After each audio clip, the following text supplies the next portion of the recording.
Testing, testing, testing, testing. Testing, testing, testing, testing.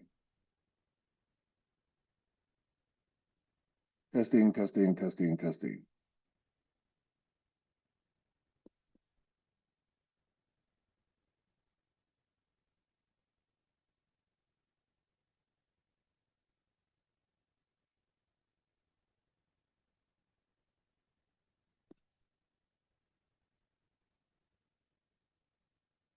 Testing, testing, testing, testing.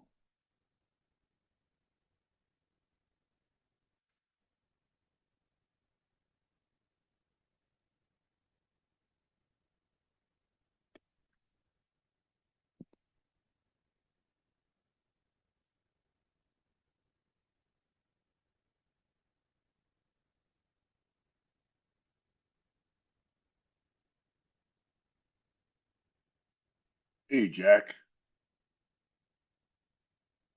Yo. Good morning to you. And that it is. Let's see. I think we were talking about something at the close of the session yesterday that we wanted to pick back up on. And not sure that's the first thing you want to talk about, but it's on the list. I have been thinking about this thing called shame.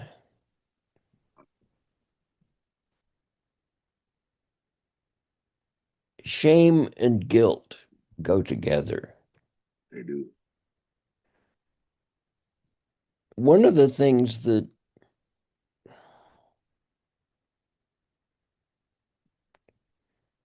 bothers me about that concept is that the two as a pair are negative energy. And the world doesn't need negative energy. You can say that again.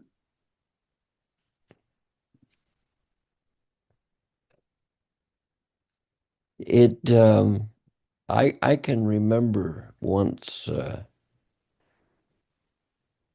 when my son was 3 years old, I walked into the kitchen in the morning and he was standing there, not facing me, but facing away, reading the riot act to his mother. And I kind of walked up right behind him, and when he turned to leave, there was one of these oh shit moments. And it occurred to me that there's a causal mechanism behind this. He's not sleeping well because it was in the morning. And so it also occurred to me that he loved caffeinated drinks. The more caffeinated, the better. And so rather than lashing out at him for abusing his mother, I said, we're going to do an experiment. You and I are going to go off chocolate, and you're going off caffeinated drinks. I was already off them. And it only took a while before he got it. How many days? Oh, maybe a week. That's a long experiment. How old was the son? I'm thinking he was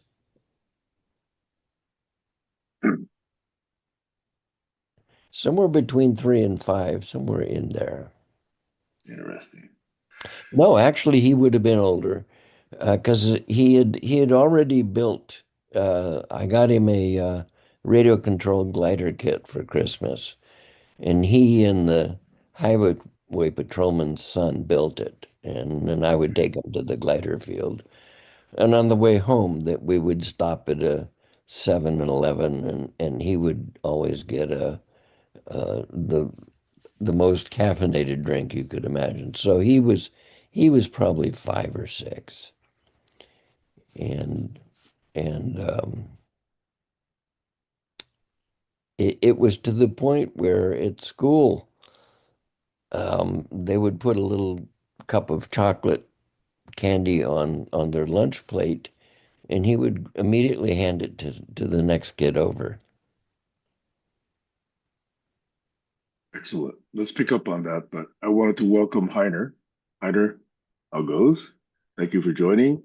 We have been touching back onto a topic that Kayla brought up yesterday. Kayla started the session yesterday by, and I think you were here, Heiner, by talking about shame and something that happened with her colleague and her boss at work yesterday. So I think we're all caught up on that. And when we got on today, Jack said that he had spent the last day thinking about shame. So that's what's the feedback he was giving. And we had just started just a few minutes ago. So Yes, that's the but quick what recap. was it about Doug Breitbart? I I couldn't understand. I don't understand the reference to Doug Breitbart. Was there a reference to Doug Breitbart? I didn't mention Doug. Is there a chat somewhere that I missed? Oh, then it was an acoustical misunderstanding Oh, because I related all the interesting things you say, Jack. I related it to Doug Breitbart, and he was in our group, and I had some also encounters with him. And I just wondered, how do you both did to get together? You know his name? I do. Okay. So what I'm saying is sometimes when we do the shame thing, um, we didn't take the time to go for some underlying causal mechanism and work on that. I think that's what I'm trying to say. Sam, it's your turn. well, I think that's a way to take action. But to me, there's an initial, it's almost physiological, the shame that happens. It happens inside the body, it happens inside the conscience of a person. And I think that happens, and then you get to choose the behavior or the action or how you want to go about managing that response. So I think you're correct, and definitely, talking about how to manage. I think that there's an aspect of how to interpret that initial physiological response. And Kayla's question yesterday was, why do we think shame is bad? Is it really bad? And I think that was the genesis of the question, in that if we try to eliminate the badness of the shameful response, then people don't actually understand that shame, in my mind, is a call to retrospect. In other words, you should learn something from this event that supposedly caused this shame. And that call to retrospect may result in what you're talking about, Jack, if one is handling this by yourself. Now, your son had you behind him to help with that. But let's say he's grown up now, 20 or 30 or 40 years later, he would probably have the ability now to retrospect on his own. So I think that, to me at least, was the question that Kayla was asking. Do we need to put down shame, or do we need to acknowledge it and understand that it has a purpose? Over. So what I learned from Jeff Conklin is the question, is it bad, is a bad question Yes. because it doesn't invite a conversation, it invites a pissing contest. Yes, it is. No, it isn't. I'm smarter than you. You have to listen to me, blah, blah, blah. Whereas the question, what are the issues surrounding shame, invites a conversation. Now, she obviously got a conversation, and that's because this group doesn't stoop to pissing contests. We dive in, we do dumpster dives into topics, and that's as it should be. But Joe Sixpack out on the street doesn't think that way.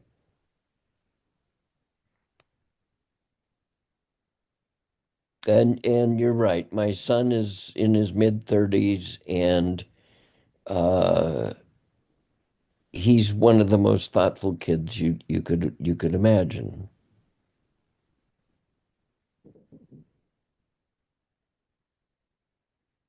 So may I also say that this idea of good and bad, to me, goes all the way back to the story of the horse that ran away.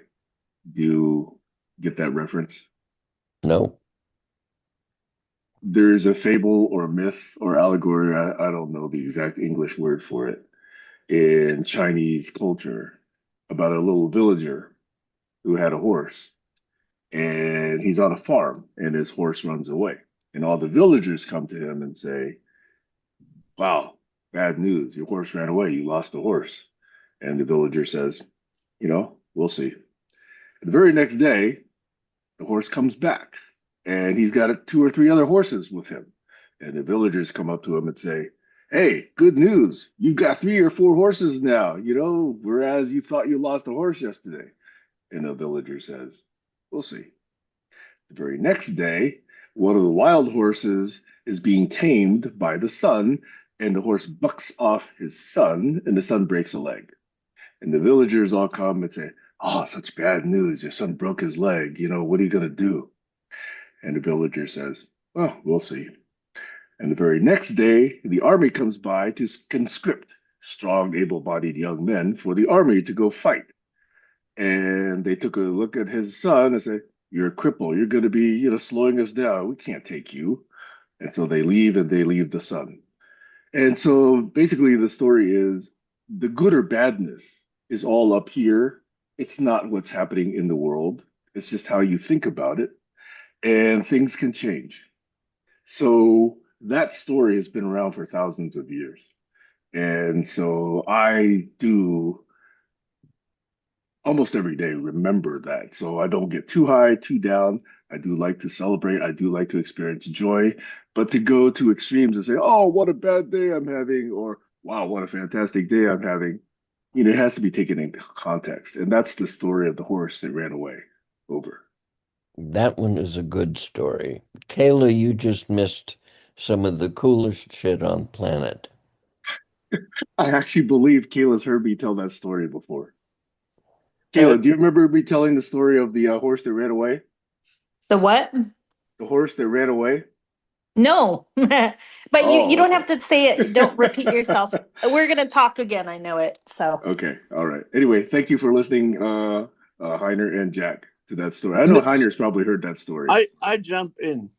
Yes. Please send me a reference to it that I'm really Ah, sure I find the right one, okay. because it's very, very similar to a fairy tale, ein Märchen, we have in German, and it's much in our discussions about sharing, caring, daring, and gifting, my topic of empowerment and giving voice. Okay. It's from Gebrüder Grimm and some other in other fairy tale books in various versions. It's called Hans im Glück, Hans in happiness, and he has the same thing like receiving a big pile of gold or big ball, and is always dealing in for something less valuable, like a horse, later a duck, or a dog, or whatever, and again something uh, of less value, like a little stone, and he's always happy, and he's learning so much, and he is so happy that the outside context of what people think outside, is it a bad deal or good deal, is not the point. His learning is really making him, I mean, the most fortunate and getting the right girl or whatever, how this fairy tales ends. And this is very much in our anthroposophical groups on uh, gifting society, or the third phase of society evolution on doing something for the common good, for the people, for society. I appreciate that. I will definitely send the reference to everyone here. And by the way, Kayla, the reason we were talking about that is because when we got on and Jack was checking in, he said he'd been doing a lot of thinking about shame since you brought up the topic yesterday. And one of the statements, and it wasn't everything, but one of the statements was that, I repeated your question, is shame good? Does it serve a purpose? And Jack said, hey, this whole good and bad stuff, that was a reference you made to Jeff Conklin. And that I definitely, respond with and resonate with. And I told the story of the horse that ran away to support that thesis. Okay, so anyway, that's my understanding of how to catch you up so far on what we've been talking about today. Other people, Jackie could probably fill in some holes that I missed. Well, what I said was that what I've learned from Jeff Conklin is asking a Boolean question is not a good way to start a conversation. If you ask what are the issues surrounding shame, and Kayla, what you missed was is that I had after experience with my son, I had come to the conclusion that frequently as not, when you shame somebody, you're taking the easy road when the hard road is to find out what the underlying causal mechanism is and deal with that. Okay, and this is where I started yesterday when Kayla was there and saying that shaming and blaming is the negative side. And I said yesterday that for me, it is in my personal life only that we Germans have a lot of shame and we blame ourselves and others due to our Nazi history. And this has very much to do with the opposite of gifting and sharing, what this Hans im Glück fairy tale is about. And so I think when we scale up the shaming and blaming on the family level, on the village level, on the national or societal level, then we come to the same concepts of either up or down, or upscaling, downscaling with a spiral or vortex. For me, this conversation is very, very fruitful. Thank you. Now, to respond to both of you on that, I'm not talking about the inflicting of shame, but the feeling of shame. There are ways to communicate something in which you are not directly inflicting shame or blame, but prefacing it from your point of view, such as the example that I made in terms of a coworker who was not doing what she's supposed to do.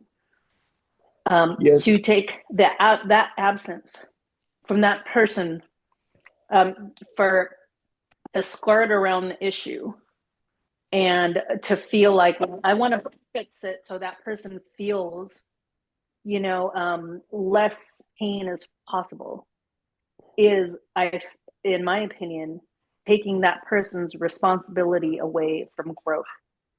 And there should be, again, in my opinion, a level of shame that would hopefully make you conscious of the choices that you have made and how it impacts not only yourself, but the people around you.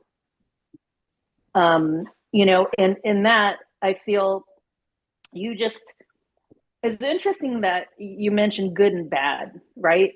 Because the question always to me is, I always consider, like, for instance, if I had gone a different direction in my life, if I had the opportunity, would I take that different direction knowing what I know now? Probably not. Because as much pain as I've been in my choices, there have been tremendous growth. that I've made peace with. And I absolutely, can't imagine trading that for something else. And that's where the human spirit, I believe, can transcend, and we can collaborate better together and connect better together. That's what I mean when it comes to shame. It's not shaming and blaming. That's very easy. I love it. I would love to do that. Oh my gosh, I have fantasies. But yeah, you're absolutely right, Jack. Like, it is that underlying issue. When you identify that underlying issue, really, it is not your journey to correct that person. It's your journey to deliver a message and for that person to take it themselves, and do what they want with it. But if you don't deliver that message in a very straightforward, no fluff, manner, then, you could possibly be preventing that person from receiving the message and elevating themselves over. For me, it both links together. This inflicting on others or inflicting onto myself, and creating this situation of something very good or very bad, depending on who observes and sees what out of it. So anyway, these issues are very connected, and to do it in context across scales is rewarding for me. Kayla, what you said was a story with your colleague, that is actually a misuse or manipulation of the other person by putting the blame on someone and create a benefit out of it. Anyway, it's a very broad issue in context.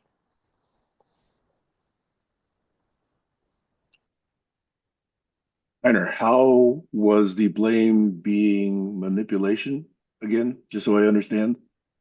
If I do it onto myself, when I blame myself, not putting me up, but putting myself down by blaming me or blaming me as a German to what has been done, on blaming and shaming about our history in Germany the last, 50 or 100 years.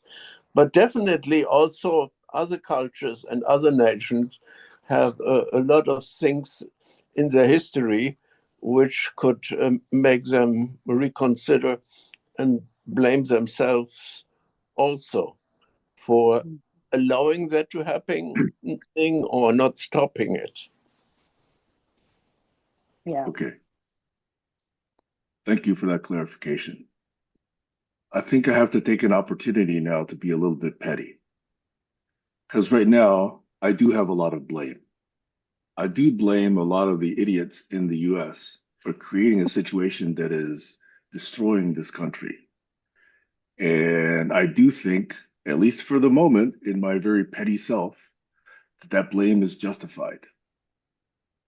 So, talk me through this.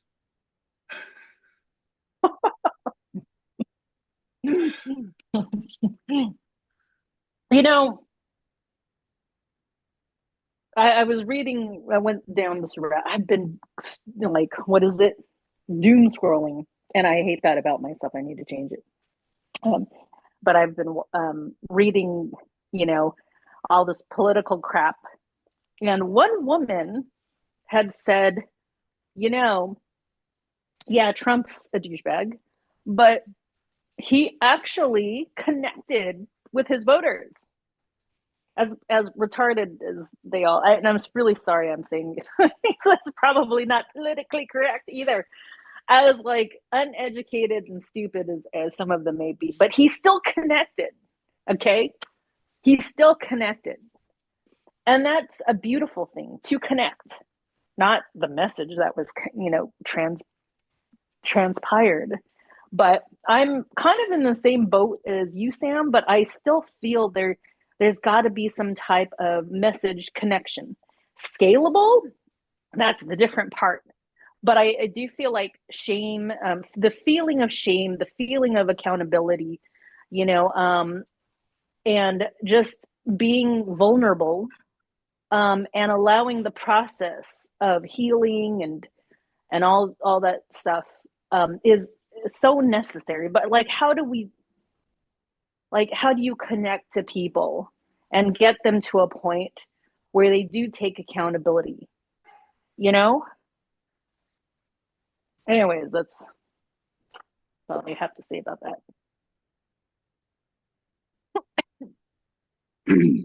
Well, I could repeat the words of a cynic.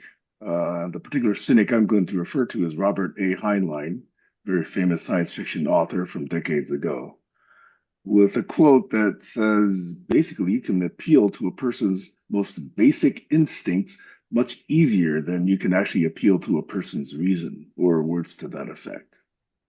So Trump connected with a segment of the US that had very base, and by that I mean, in a sense, lowered values, you know, to the cruelty, the oppression, the hatred, the racism that was just thinly under the surface.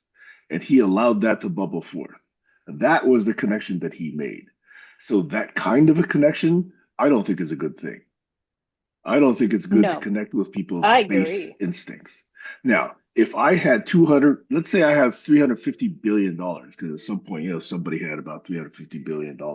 Maybe it's Ellison today. Can you guys hear that alarm? Is that bothering you? Should I go turn that off first?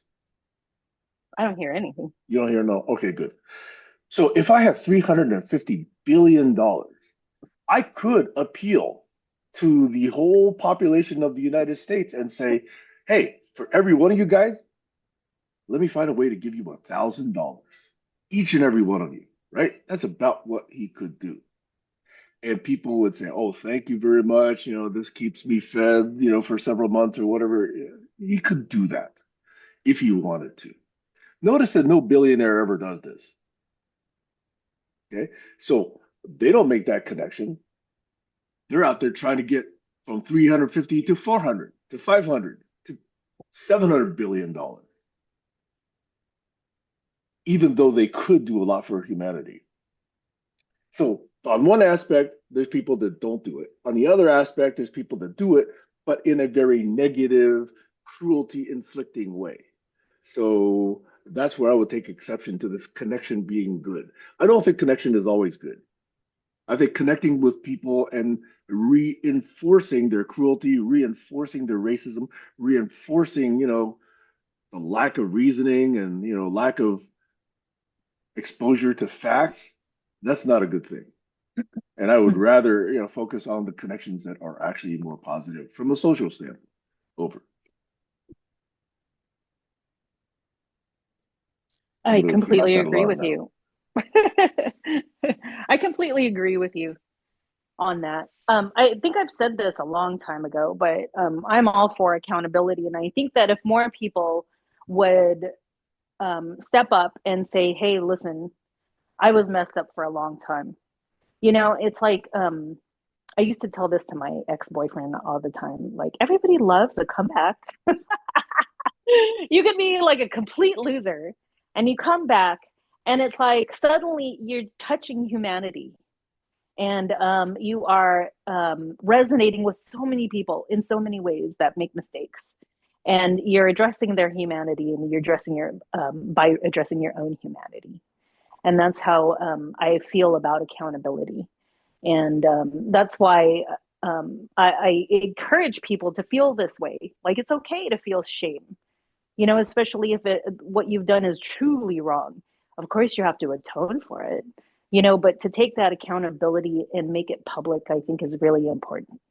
You know, it's a very hurtful process, you know, in yourself, but it's very healing to yourself and to other people to see, you know, all of the wrong that a person can, you know, who has been terrible in the past can actually turn around. I think that's more humanity really needs to see that. I see a lot of vigilantes these days that are exposing these crazy racist people. What if that same vigilante decides to go back to those crazy racist people and say, "Hey, have you learned anything? Like, where has your life gone since this has happened?" And it would just be amazing to see a transformation, if a transformation occurred. Over.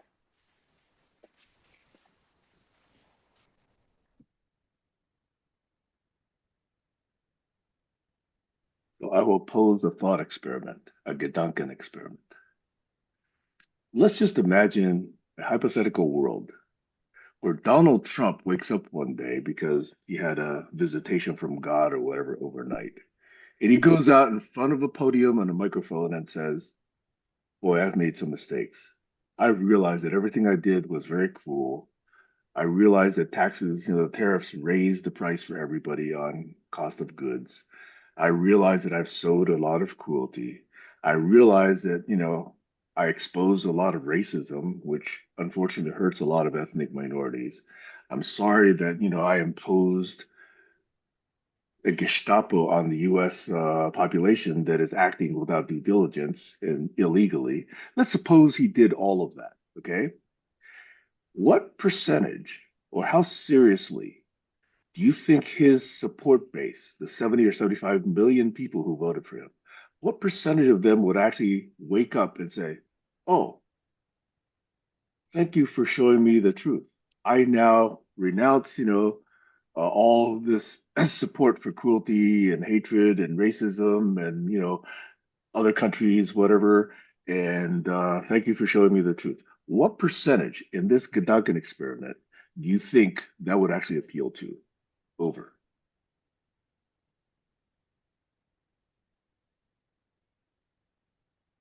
May I take a stab at that? And then I would love to hear from Heiner and Jack. I almost want to hopefully say a good amount of people. I think a lot of people, unfortunately, are like, well, aside from uneducated and emotionally immature, I think a lot of people, I have to be, very hopeful and sound like a, hippie at this point. I think a lot of people actually have good intentions. They're just, you know, fearful and they don't know what's going on. They don't want to speak up.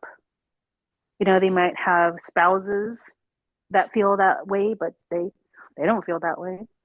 You never know what a person's situation is, and that's where I would say I would take you know, I I would take a chance on hope. Over.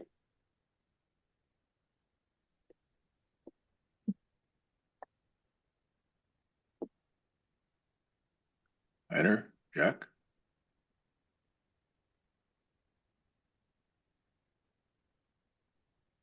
I'm still digesting.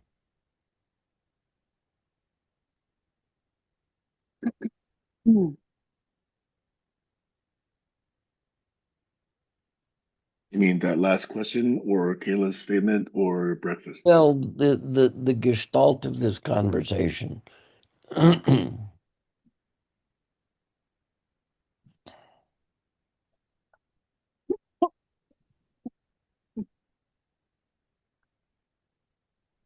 Kayla talked about using shame to get people to understand the consequences. Um,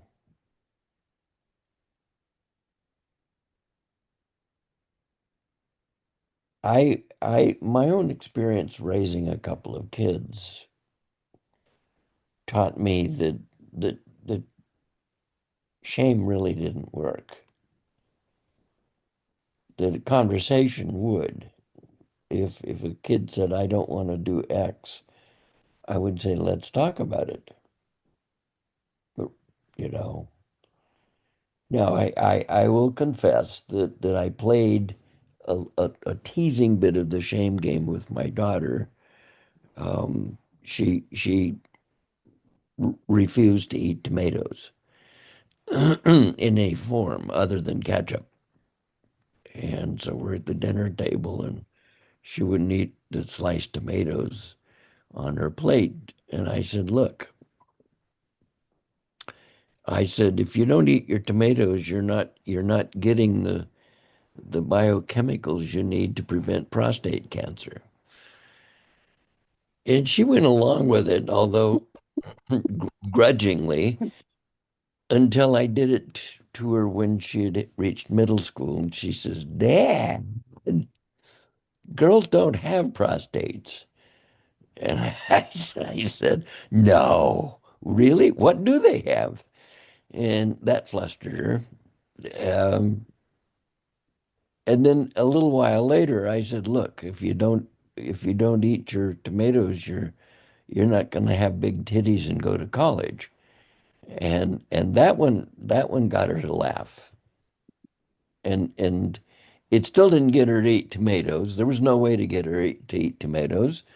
And it's the same problem with me eating mushrooms. It's the texture.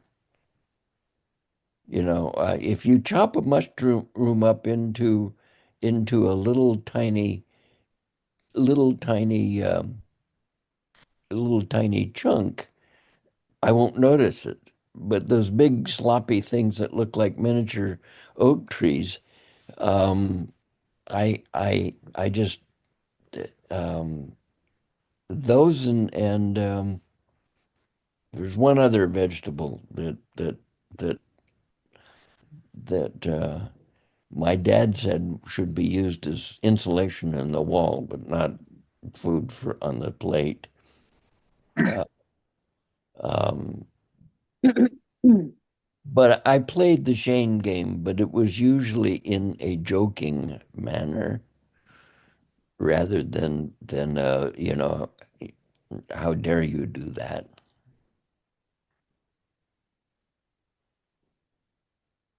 Now can I say something I just want to clarify. I feel like I need to tell this story. I have to just clarify, if that's okay. Does anybody else want to speak? After you tell your story, I'd like to hear Heiner's response to the question. Heiner, did you want to say something? No, I just enjoy listening. Okay. I'm sorry, I'm not looking. I don't know if you guys remember this, but February of this year, my son got involved in something and the police got involved. I don't know if I ever told it to this forum in particular, but I probably told you, Sam. I don't remember if I was talking to you then, but um, he had a bunch of friends.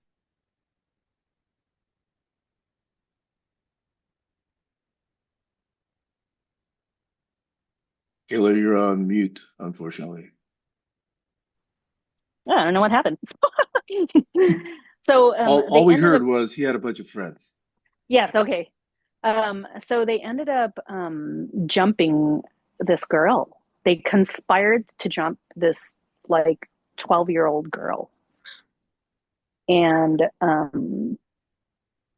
anyhow, my son at the time I'll give a little bit of backstory. He was desperate for friends. Okay. He's still kind of that way, but I think he's growing up a little bit more to realize that it's the quality of friends. And I'd been telling him that all this time, not trying to shame him for the friends that he chose, but more so trying to say there are consequences to that. And if you feel bad for the choices that you've made in friends, then that is an indicator that you are, that perhaps you should listen to your conscience more so than, the count of your friends. And I say this in direct relation to that one incident because he was so friends that he had allowed himself to drink with these friends, get high with these friends. He was only 13, 14. And then kind of conspire to jump this 12-year-old girl at a mall with these friends. When that happened, the father pressed charges against the kid doing that. But because my son is a boy, he knew. And when he had gotten interviewed by the police, and of course I told him, you just have to come clean, then like that scared him enough to realize the consequences of his choices. And he felt bad. Okay. I did not inflict any of that on him. I warned him. I said, like, this is the consequences of it. And it's better that you only have one or two friends, or the ones that are kind of boring, okay?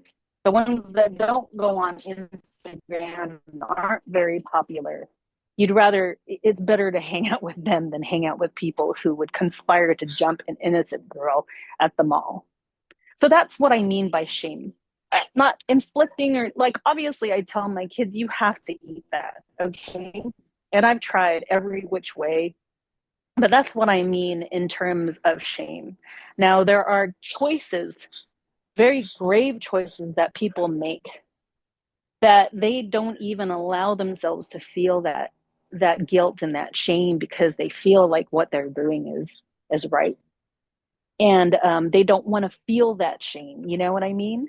It's like the lady that I was talking about, how she wants to go out and leave her dog in the car, and she's looking for ways to find out how to keep the dog cool, because she's trying to be realistic, quote unquote, and wants to spend some time drinking or eating in a restaurant while leaving her dog in the park. Like, yeah, if I'm going to talk to this woman, I'm probably not going to like say, oh, if you don't do that, blah, blah, blah, blah.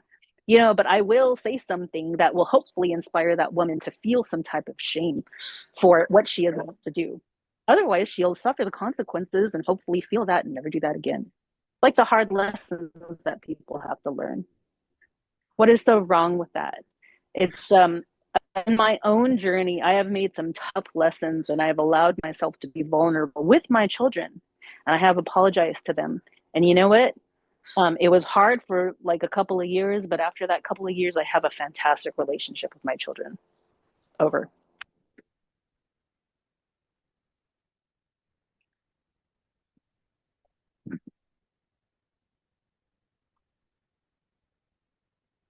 By the way, my parents always used shame.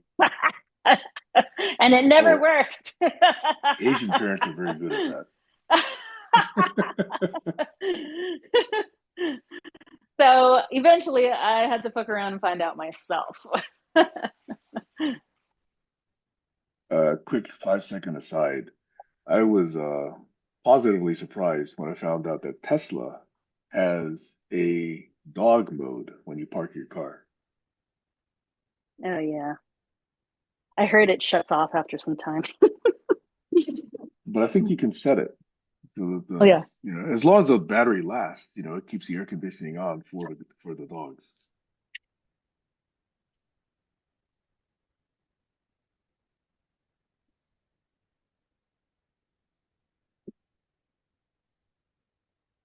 So,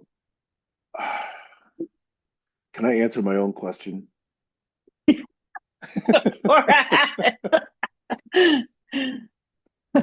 Does anybody remember the question?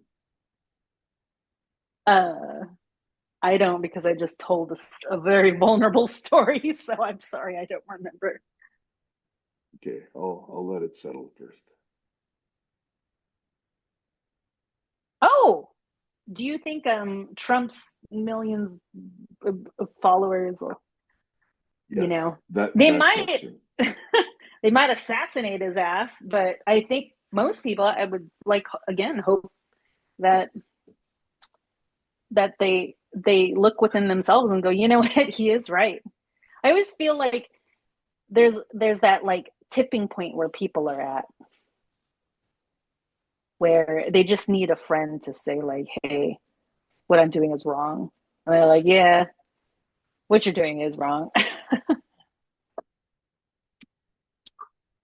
Right. So the question was, if Trump woke up one morning and had that revelation and said so to his 70 plus million followers, would they become as enlightened as he and say, oh, what we did was bad. My response is much, much more cynical. I don't think Trump appealed to them with logic. He appealed to them to validate the feelings that they already had inside them. If he were to come out and then say, "Oh, those feelings that you had, the one that I, flamed and tried to support, those are wrong," I think they would abandon him in an instant. And I think you're right. I think they want to feel justified in their suppression of others, in their othering of minorities, their feeling of being better than others. That's Populism what he appealed to. populism works on both sides of the left-right camp.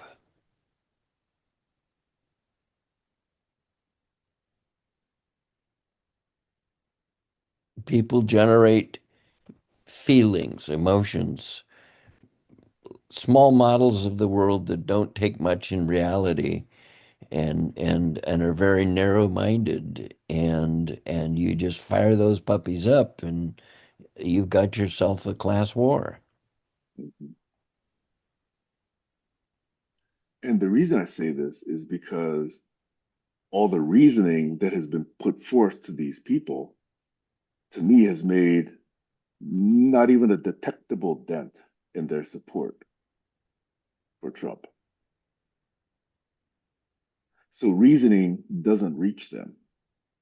So if Trump were to wake up one morning and reason and say, yeah, what we've been doing is wrong, I don't think that would land, because what landed was not reason. What landed was permission to feel that hatred, permission to feel that cruelty, permission to feel that racism.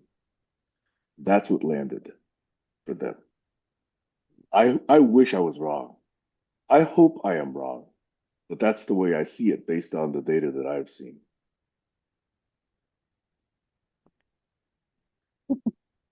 On Sam, you make me want to die tomorrow. I'm sorry. I'll shut up. No, it's totally fine, but I had to say that. So on the other side of the bench, Mamdani has gone after housewives and kitchen table issues, and he's winning big. Who? Zoran Mamdani in New York, mayor, Oh, mayoral race. he's going out after housewives and kitchen tables, huh? Oh, free child care? Yeah, You name it, he's going after in on the left wing side everything that Trump went after on the right wing side.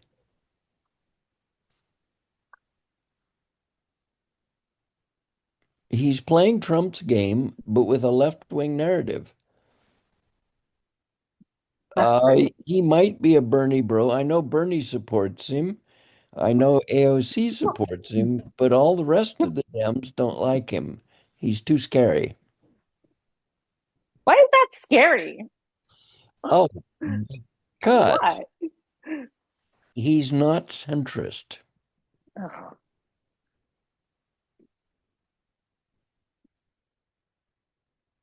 Bernie Keep in wasn't mind, centrist. Bernie was not, but a lot of the Dems are in the pockets of millionaires and billionaires, just like the Republicans are. They Well, rely on that funding for their campaigns. I don't know who is funding Mamdani.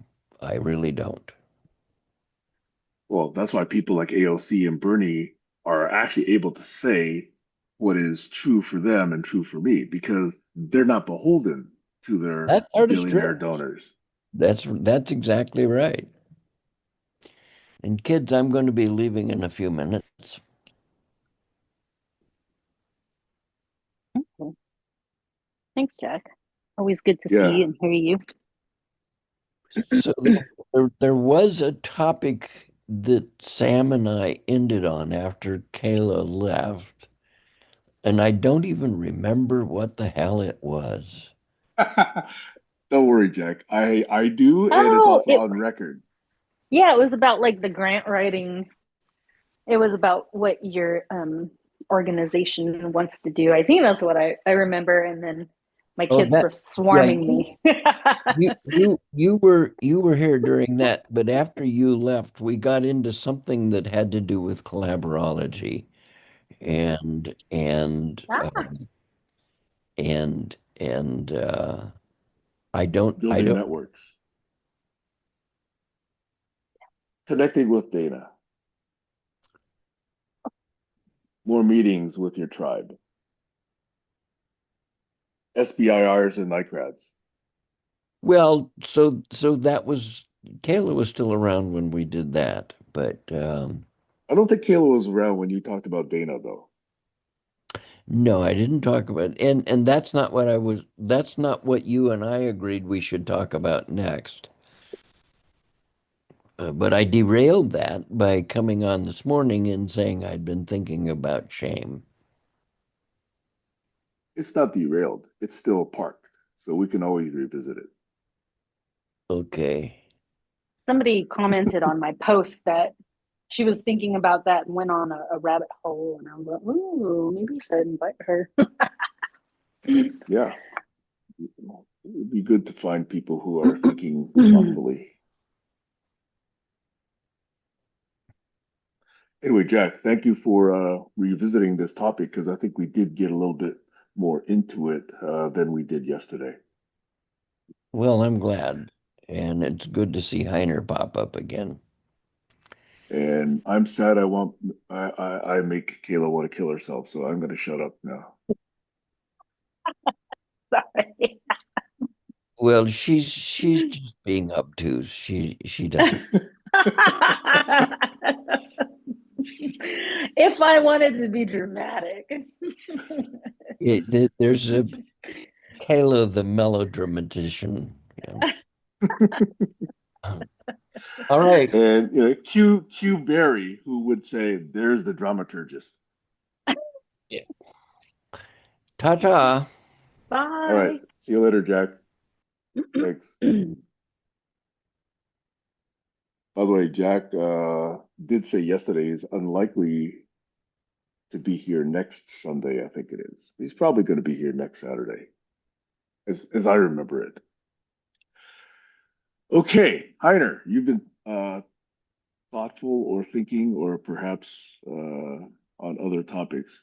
Just wanted to give you an invitation to reconnect before I find more reasons for Kayla to kill herself. Well, maybe just where my mind is at the moment. It's about Jonathan Haidt. You know his name? No. Pensa- He's You, Kayla? on,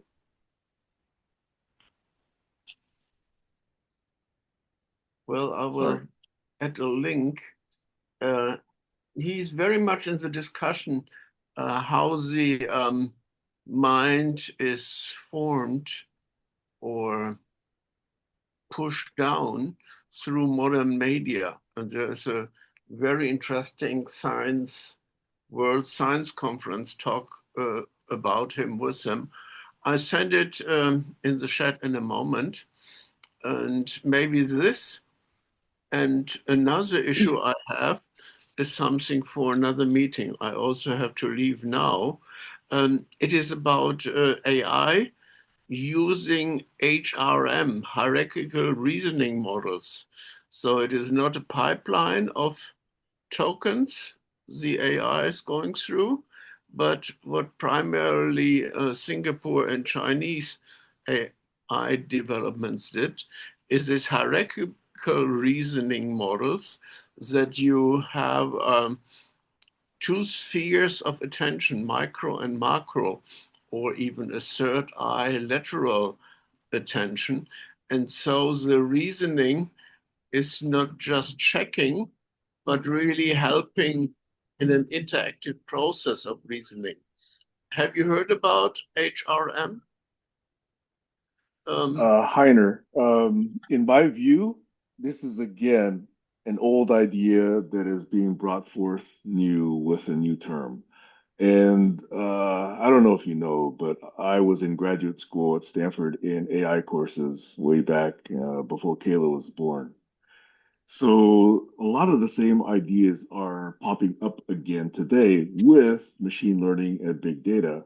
But in those days, 40, 50 years ago, were being done in a symbolic way. But fundamentally, I believe at the core, they're very similar. So that's my jaded way of looking at this. But obviously, people who are doing this work now are too young to remember that old work. And many of those old professors have retired. So only old fossils like me are around to remember stuff like that. So that's kind of a cynical view to what you just said. I do support it. It's good work. I don't think there's only two levels. There's actually multiple levels. And I think I should probably keep it at that. Over. Okay, I just wanted to know if you heard about this recent HRM announcements, as it has very much to do with my multi-positionality in thinking, but I have to leave top of the hour. So maybe another time. See you soon. I enjoyed the Okay. session today. Thank you, Bye. Heiner. Talk to you later. Bye-bye.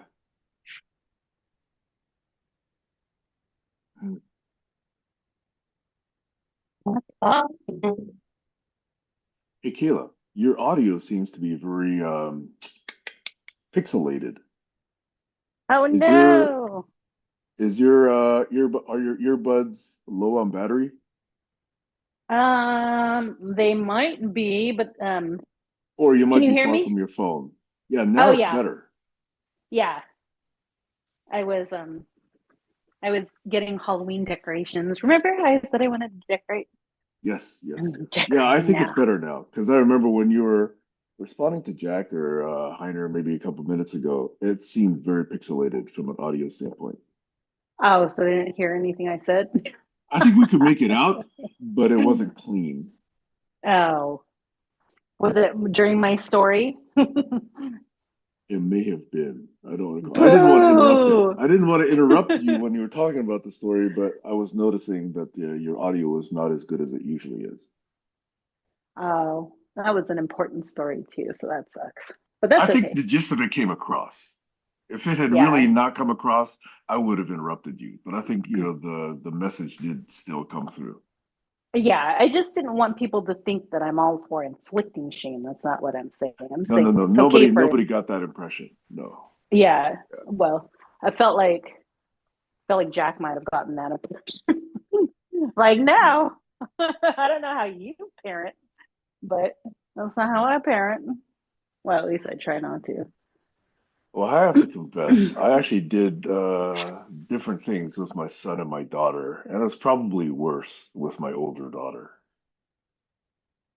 Oh, that's probably why she's mad at you then. Yeah, I try to make amends, but I haven't been successful yet. Yeah. But I'll tell you one story about my son. Have I told you the story about when he spilled some hot chocolate on the floor? No, you did not tell me that story. Yeah, I used to work a lot. I used to work on weekends, and I'd offer to take Nick to the office where another of my coworkers was going to bring his son too. So my son and his son could actually play together on the weekends in the conference room, with Legos and airsoft and that sort of thing. But there was this one time that I was teaching my son how to go to the break room and make hot chocolate for himself out of the coffee machine. So he did, and as he was walking back to the conference room, he tripped or something and he spilled the coffee. And the look on his face was so scared because I looked at him and he thought I was going to come down really hard on him and yell at him and spank him or whatever. And I just gently said, "Hey, let's just clean it up." And I could have done much worse. I'm kind of glad I didn't do much worse. Now, with my daughter, I have done worse. I'm confessing that. But at least that one story with my son, I thought that was one way that he knew that I was not going to just go off the what is the expression, off the rails, off the handle. I don't know what it is. And get mad, just at, simple things. Yeah. No, I feel that story. I'm that same way with Damien. I remember having to work at the Red Cross and taking him there and just getting mad at him because he was giggling at something which everyone thought was cute, but I was upset because he wasn't perfectly quiet like I'd wanted him to be. And I remember getting mad at him a lot for those little things and like yelling at him a lot for those little things. Then I realized that it came from two sources. Number one, my dad. Number two, my ex. Like, I was absorbing, their energy and what they wanted to do as parents and how they controlled their kids. And it made me realize that learned behavior I still had.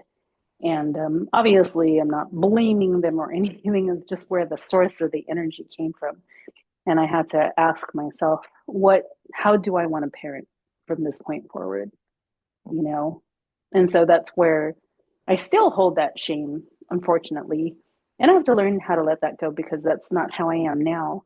But it does make me realize, like, I am human. I've got a lot of faults. I've messed up really badly. Perhaps in that part of my life, I wouldn't mind a redo, but unfortunately, we don't get that.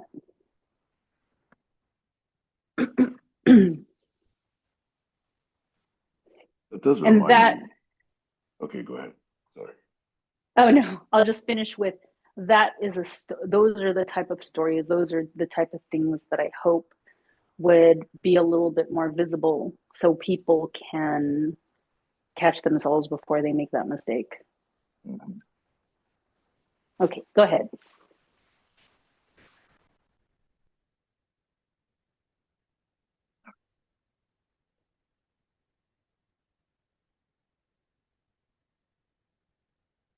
Actually, I want to say something different. Just catching yourself before you make mistakes. This is super, super hard to learn. Like, I think this is what Viktor Frankl meant when he said, between stimulus and response is a space. And that space is where you can make a choice and be more conscious about it. And the extrapolation is if you take that time to make a choice out of all the millions or infinitudes of choices available to you, if you choose one that's more aligned with your values and who you want to be, then that's being conscious.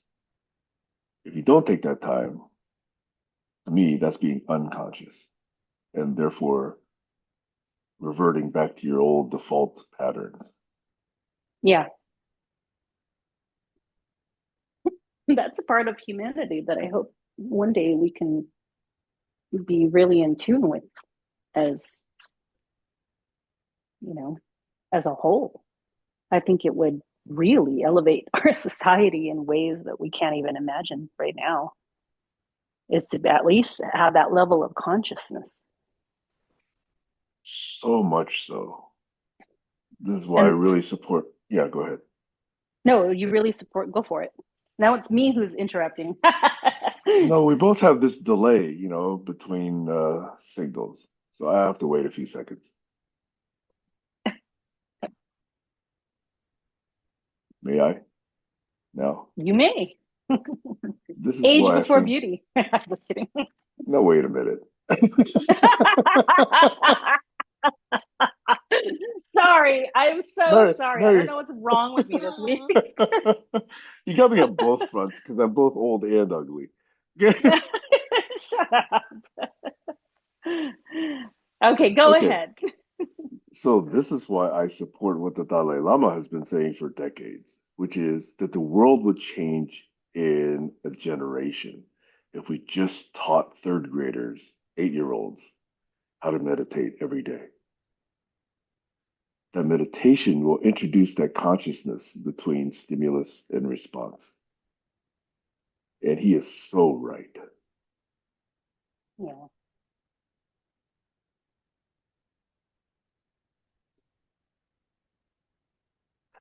That's part of the education I'd like to build a new society around.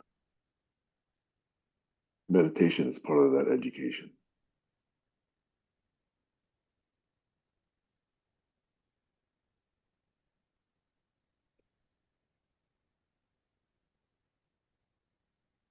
Did I tell you that I've got an interview with an organization that helps marginalized kids through college? You mentioned an interview coming up in text, but I didn't hear the focus of that organization until just now. So this organization helps marginalized communities in Santa Barbara, which makes me laugh. Because Santa Barbara, you know what I mean? They're privileged there, aren't they? There are a lot of privileges there, but I haven't really looked at the demographics. But supposedly there's a lot of marginalized communities there, which sort of kind of makes sense because, you know, if it's close to Ventura County, there's definitely farming communities and horses and stuff like that. Mhm. So um, they have a program where they are um, helping the kids through the college process. And so, like, um, if you come from a low income family and you're a sophomore in high school, you can apply to a program where they would help you not only through college or high school, but would help you get into college and would help you get scholarships and, you know, financial aid. So most of your college is supported Mhm. financially. And so they're ready. They're just this past year, they got their 501c3. Before that, they were hired through this, not hired. They were sponsored fiscally. And so this year they just got their 501c3, and I believe they're ready for more independent, diverse sources of income. So they're hiring um, their first development associate. And Mhm. I had applied for that job, and I have an interview on Friday with the executive Nice. director.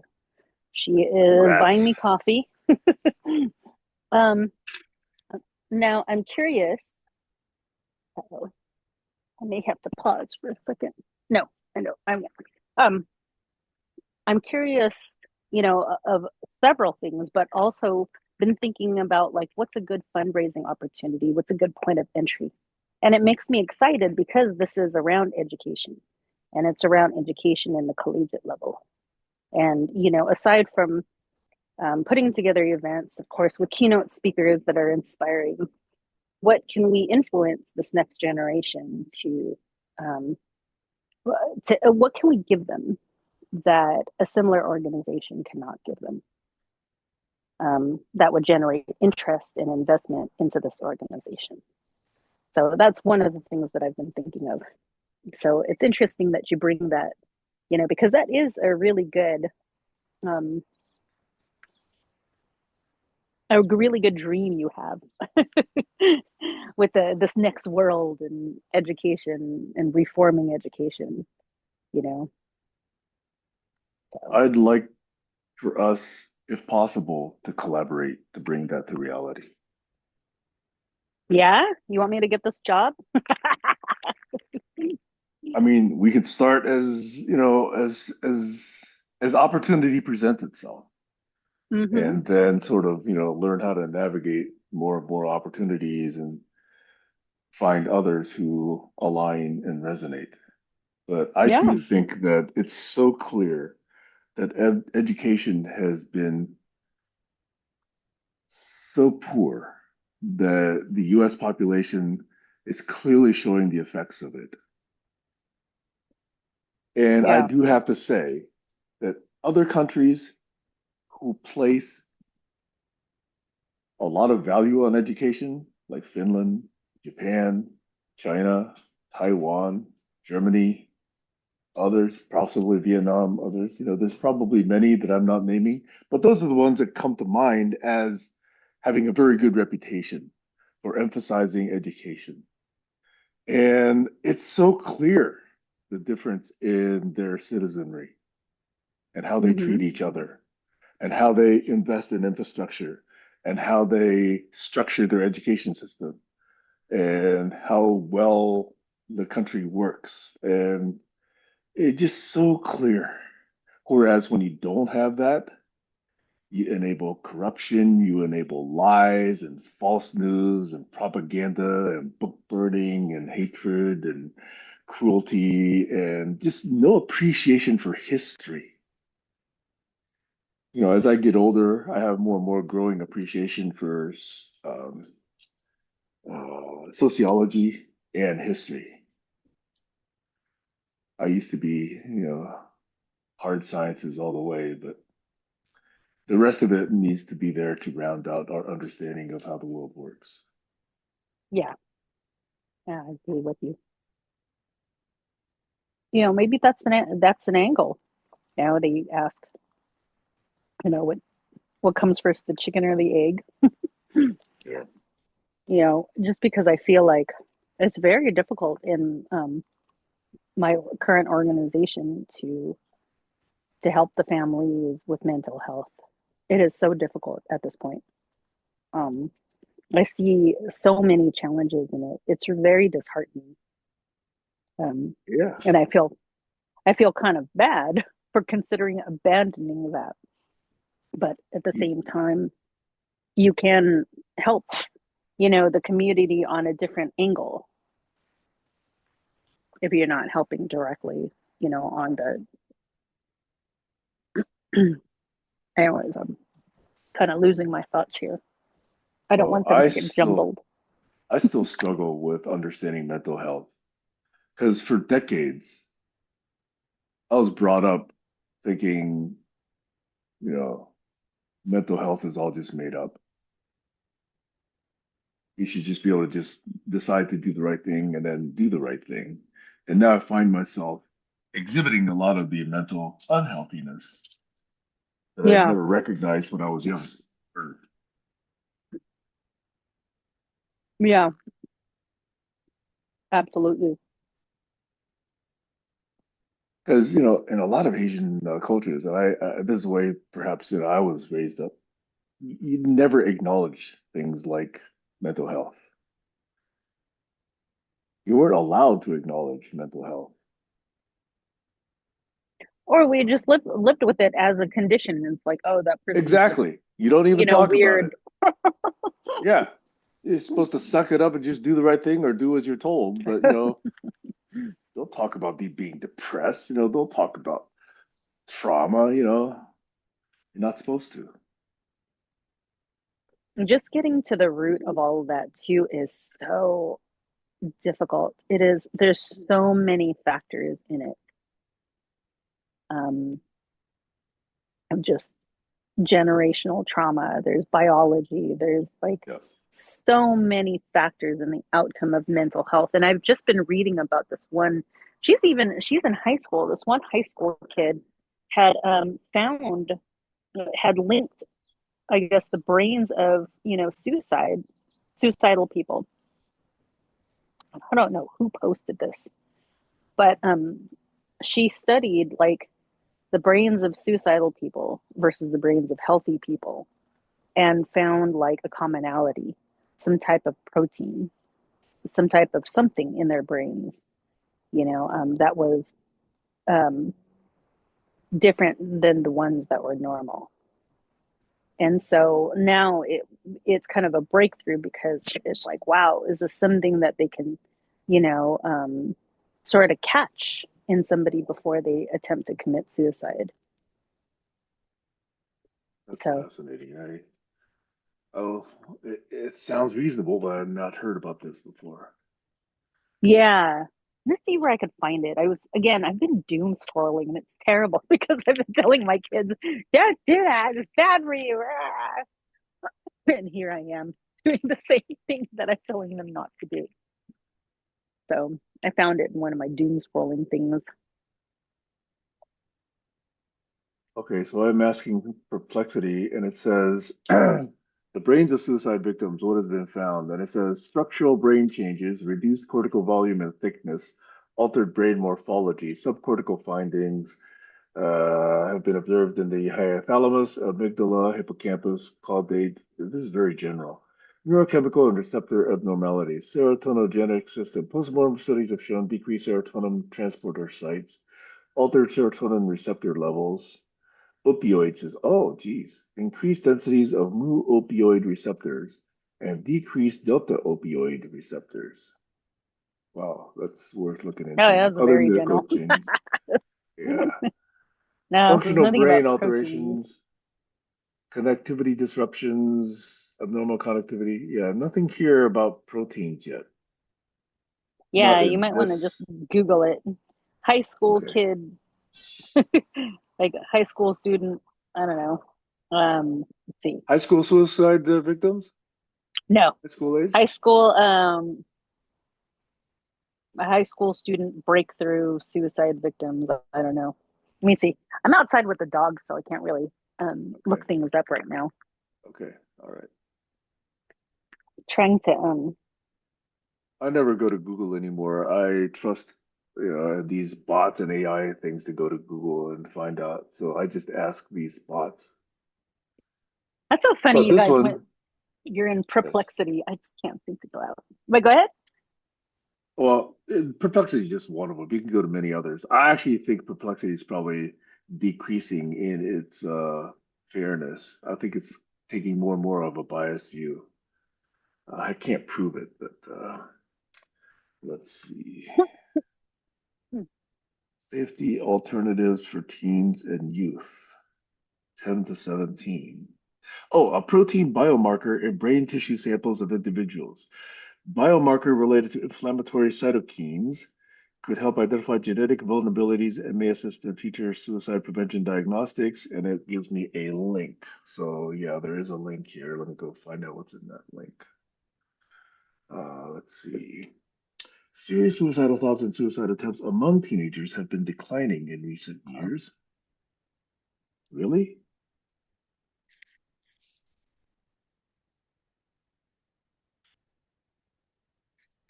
Oh, the rest of it is very general. Uh, okay, the article here says STEM superstar reimagines suicide prevention through science. New York teen discovers biomarker to identify those at risk of suicide. Natasha That's it. Kozlowat. And Natasha she looks Asian. Kozlowat. Yes, it Does she sounds look like a Asian? Thai Yes, name. that's it. Yes. Yes, okay. That's A it. 17-year-old from Jericho High School in Jericho, New York. Wow, it's a very short article. It says nothing. I know, terrible, huh? She needs more recognition. And this is March of 2024. This is a year and a half old. Oh, wow. Yeah. I'm getting old news. Boo.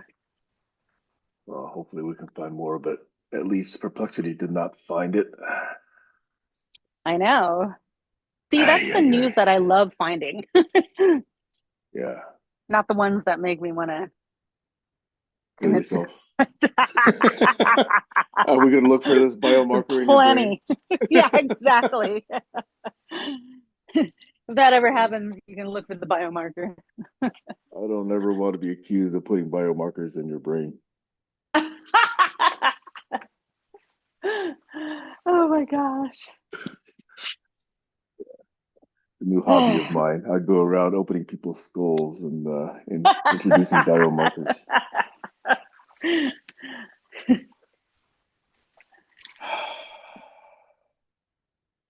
Hey, so thank you No. for bringing that question about shame. Oh, really? That's the funny thing is, I thought like, oh, they're probably gonna think I'm being petty. People probably won't like to talk about that. And then nobody ever like says anything when I do have questions, uh, especially online. Like nobody says anything. So I appreciate you guys actually. Wait, are you still there? Kayla just dropped.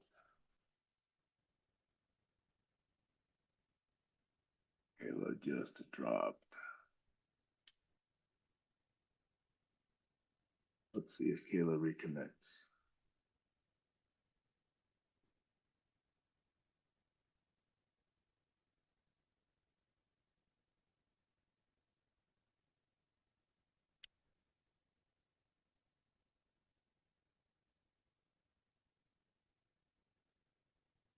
Well, I'll wait a few minutes. If Kayla does not reconnect, we'll call it a day.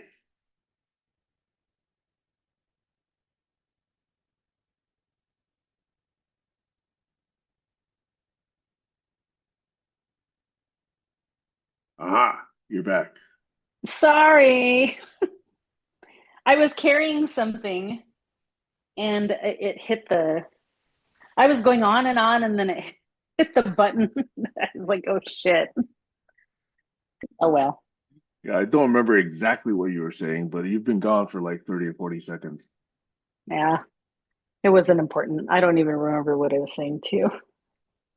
Uh, Yeah.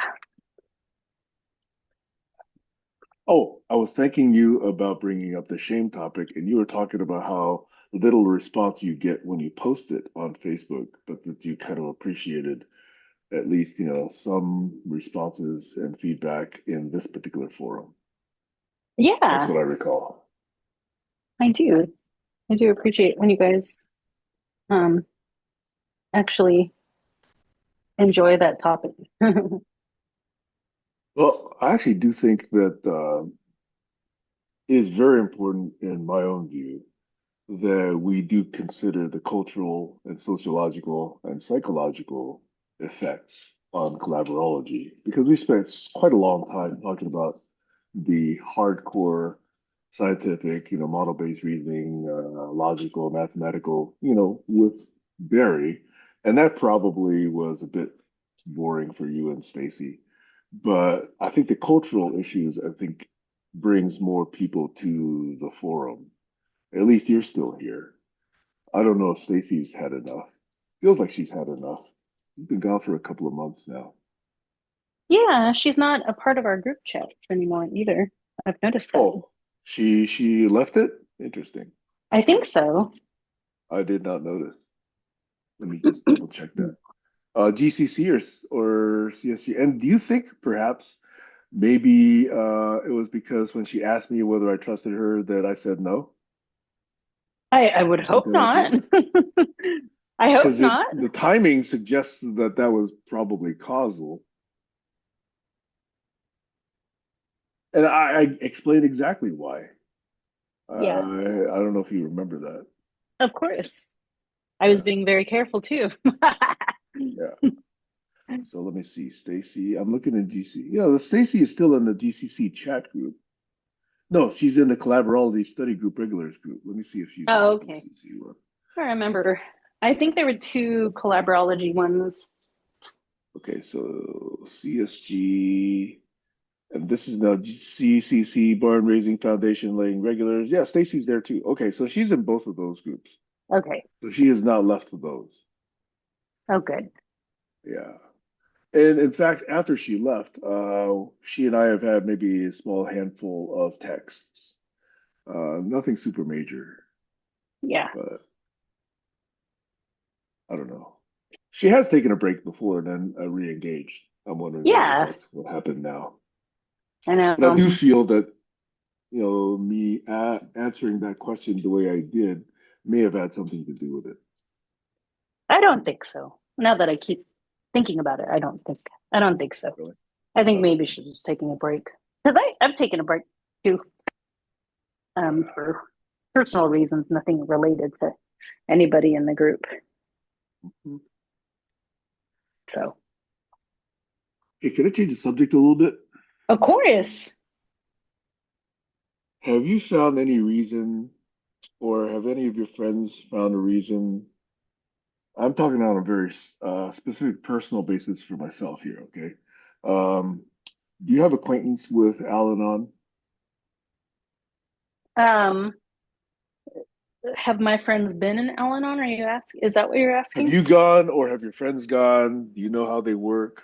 Because I've gone about 3 or 4 times, and I Hmm. find it interesting that I thought that I could actually handle it with this more generalized notion of God and God references, but Hmm. boy, is it throughout. It's through and through. So I have to do these mental gymnastics, always translate this reference to God all the time. and it's affecting my willingness to go back. I thought I Let's could see. handle it. Um, the only time I went to like an AA meeting, it was like a straight up AA meeting. Mhm. And it was only because I was in my 20s and I was like drinking a lot. And I was getting sloppy.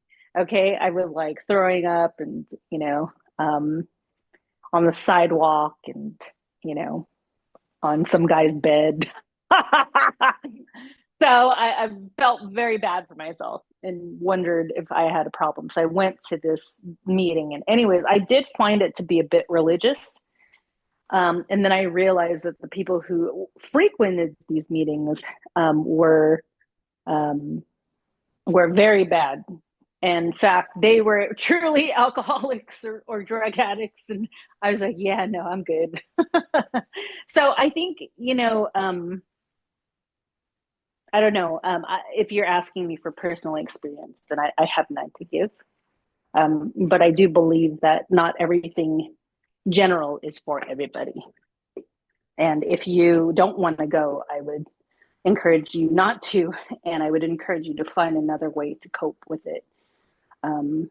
That might be your taste because a lot of these, um, you know, very rough places where people are trying to find solutions are, I do see, very religious based.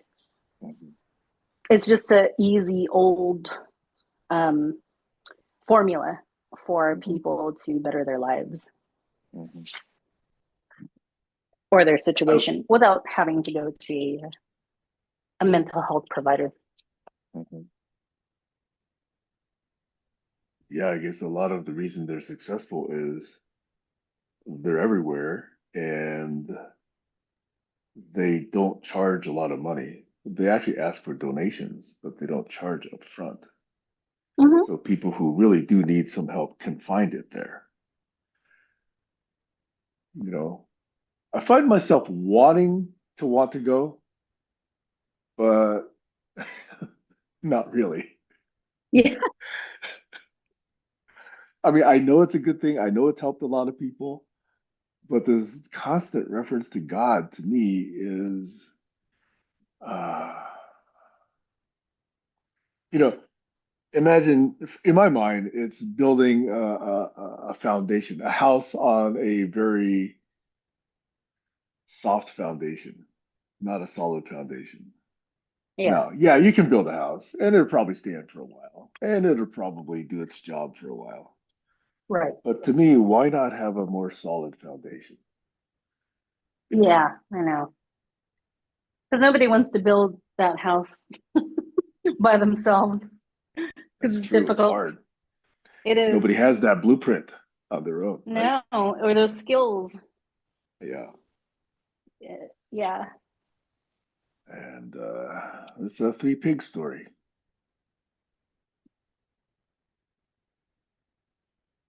Now, if you are going, if we're going to get a little bit personal here, question the type of connections that you make with certain types of people.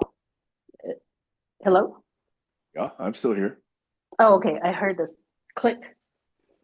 Um, are you going because you want to ask yourself, like, why you are connecting with certain types of people? Or are you going out of curiosity? Or are you going because you truly want to help somebody? Why would you want to go? One and three. Okay.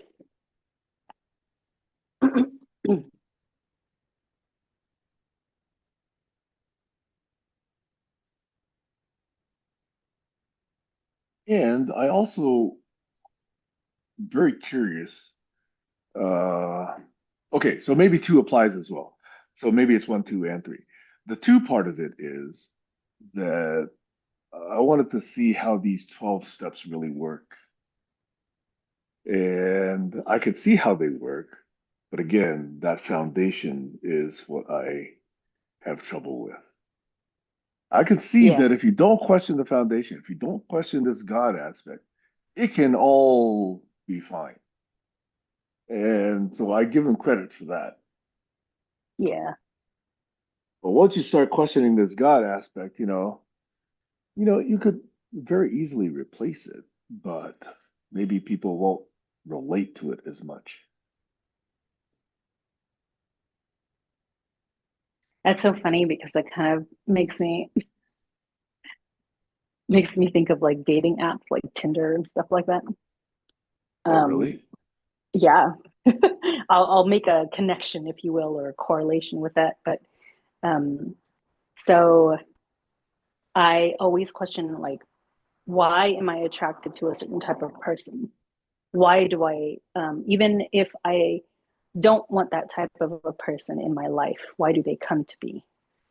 And I have to be very honest, I get kind of like hesitant to find that out. In order to find that out, I would have to date again, right? And I don't want to. like, because the foundation of fucking dating these days is going on Tinder and all these disgusting apps.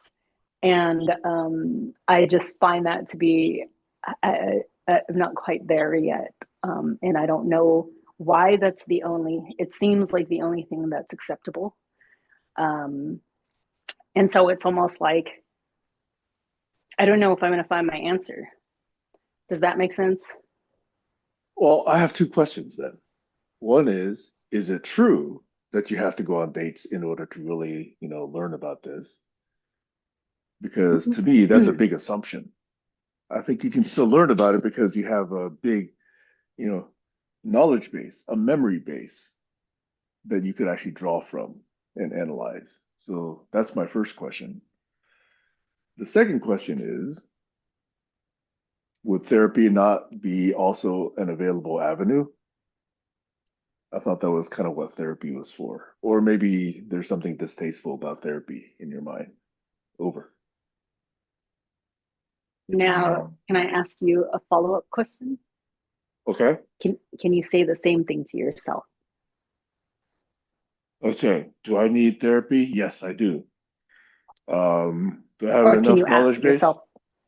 Yes, Yes, go I for it. have a huge knowledge base of memories and stuff to learn from. Yes, it's true of both. Both questions are true. Yes. Thank you. Yeah. So my That my was good. I see suggestion. what you did there. Yeah. Damn, I'd be a good therapist, wouldn't I? That'll be $250. Thank you. Just kidding. Okay, I'll take it out of the sale of the house. Yeah, it's just like I've come to the point where I'm like, well, maybe that's not for me. Maybe what I'm doing is perfectly fine. Until another opportunity presents itself, but to also keep myself protected. Like, do I have enough strength to overcome anything related to? And this is just like such a like. I don't want to fucking like. I don't care. I really don't. I don't. If I have the opportunity to connect with somebody romantically and it works out great, but I am actively not looking, and I think that's totally fine. I think that's the Um, you best way know, to be, yeah, right? yeah. It's like Well, that's what women everybody says. to men. I've heard, and I believe it's true, women can smell desperation in men, right? You know this is true. Hell, I know it's true. But So it's kind of like, is that what I was preying on? Is that desperation? Was I so desperate that I was looking for somebody who was desperate too? No. And did that desperation of mine exacerbate the choices that I made? yeah, I Where think I, desperation is an extreme word, that desire, that yearning, it may not be yeah, as strong as desperation, but there's an interest, a curiosity, a yearning, a leaning, a seduction. yeah, That's what I mean. Whereas If you really truly don't care and you just go about doing what you want to do and living your life and being a happy person, that will send out its own, in modern parlance, positive Yeah. frequency that will attract, like-minded people. Hmm. And that will be healthy and that will be opportunistic and that won't have that smell of desperation. Yeah.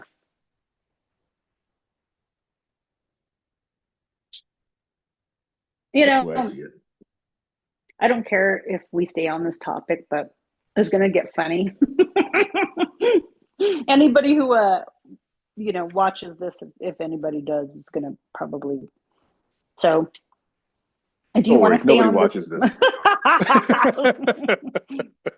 I've been wanting to get like Botox, which is so dumb. I've been wanting to do something to lift my face just a little bit, not to the point where it looks like crazy, right? I just want a little bit of a lift. I don't want my eyes to look so baggy or saggy. You know, I don't, yeah, I just want to look a little bit younger. And I've been asking myself, like, why though? I am relatively happy. I'm happy with myself. So why would I want to spend $1,000 or 500 even, or maybe even 300 to have this a little bit more youthful, awake look? And I've been asking myself, who would this be for? Is this for me or is this for other people? Am I, so I've been asking myself all of these questions.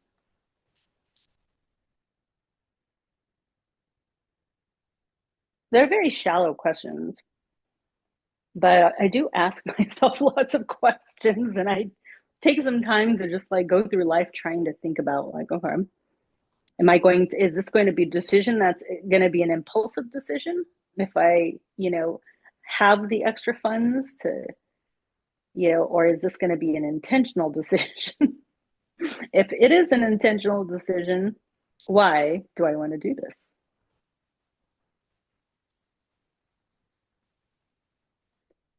And what answers have you come up with? I'm still in limbo. I have no idea. You have some Maybe idea. mm, a part of me feels obligated to look youthful, to be attractive. A part of me still feels that societal obligation of dating, of having somebody in my life.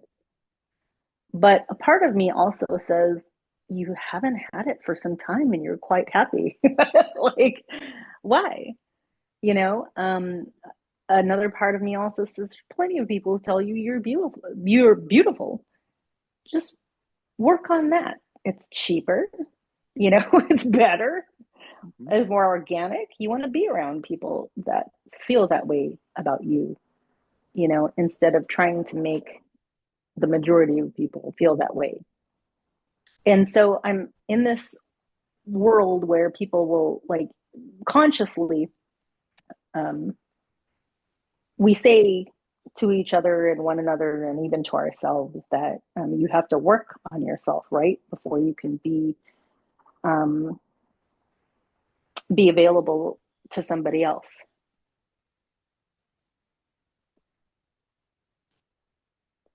So I don't know. That's where I'm at.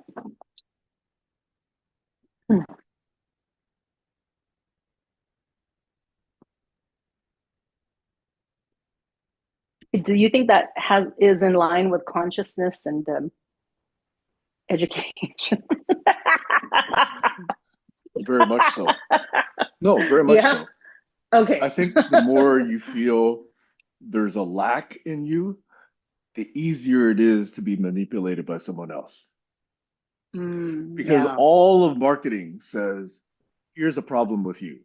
You're either too fat or you're too this or you're too that. And you can fix it by spending this amount of money and send it here, and your life will be better.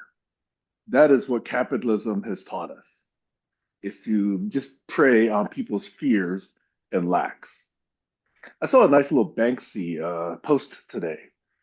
It said, you save 100% of what you don't buy. Amen, right? Right? So it's capitalism that's been working on us since birth, if we have been born in the United States. From the time you're watching cartoons on Saturday mornings, you're being pumped. Hey, have sugar frosted flakes. Have this kind of bubble gum. Have this kind of shoes. Wear this, wear that. Look cute. Blah blah blah. It's always that. Oh, I don't have that. I want that. It's only $20. It starts really young. I have to admit, I'm guilty of the same thing. Okay, I'm not saying I've beat that, but I'm trying. Yeah. And I think that there's still a lot of social. I mean, I listen to this may be too polarizing. Um,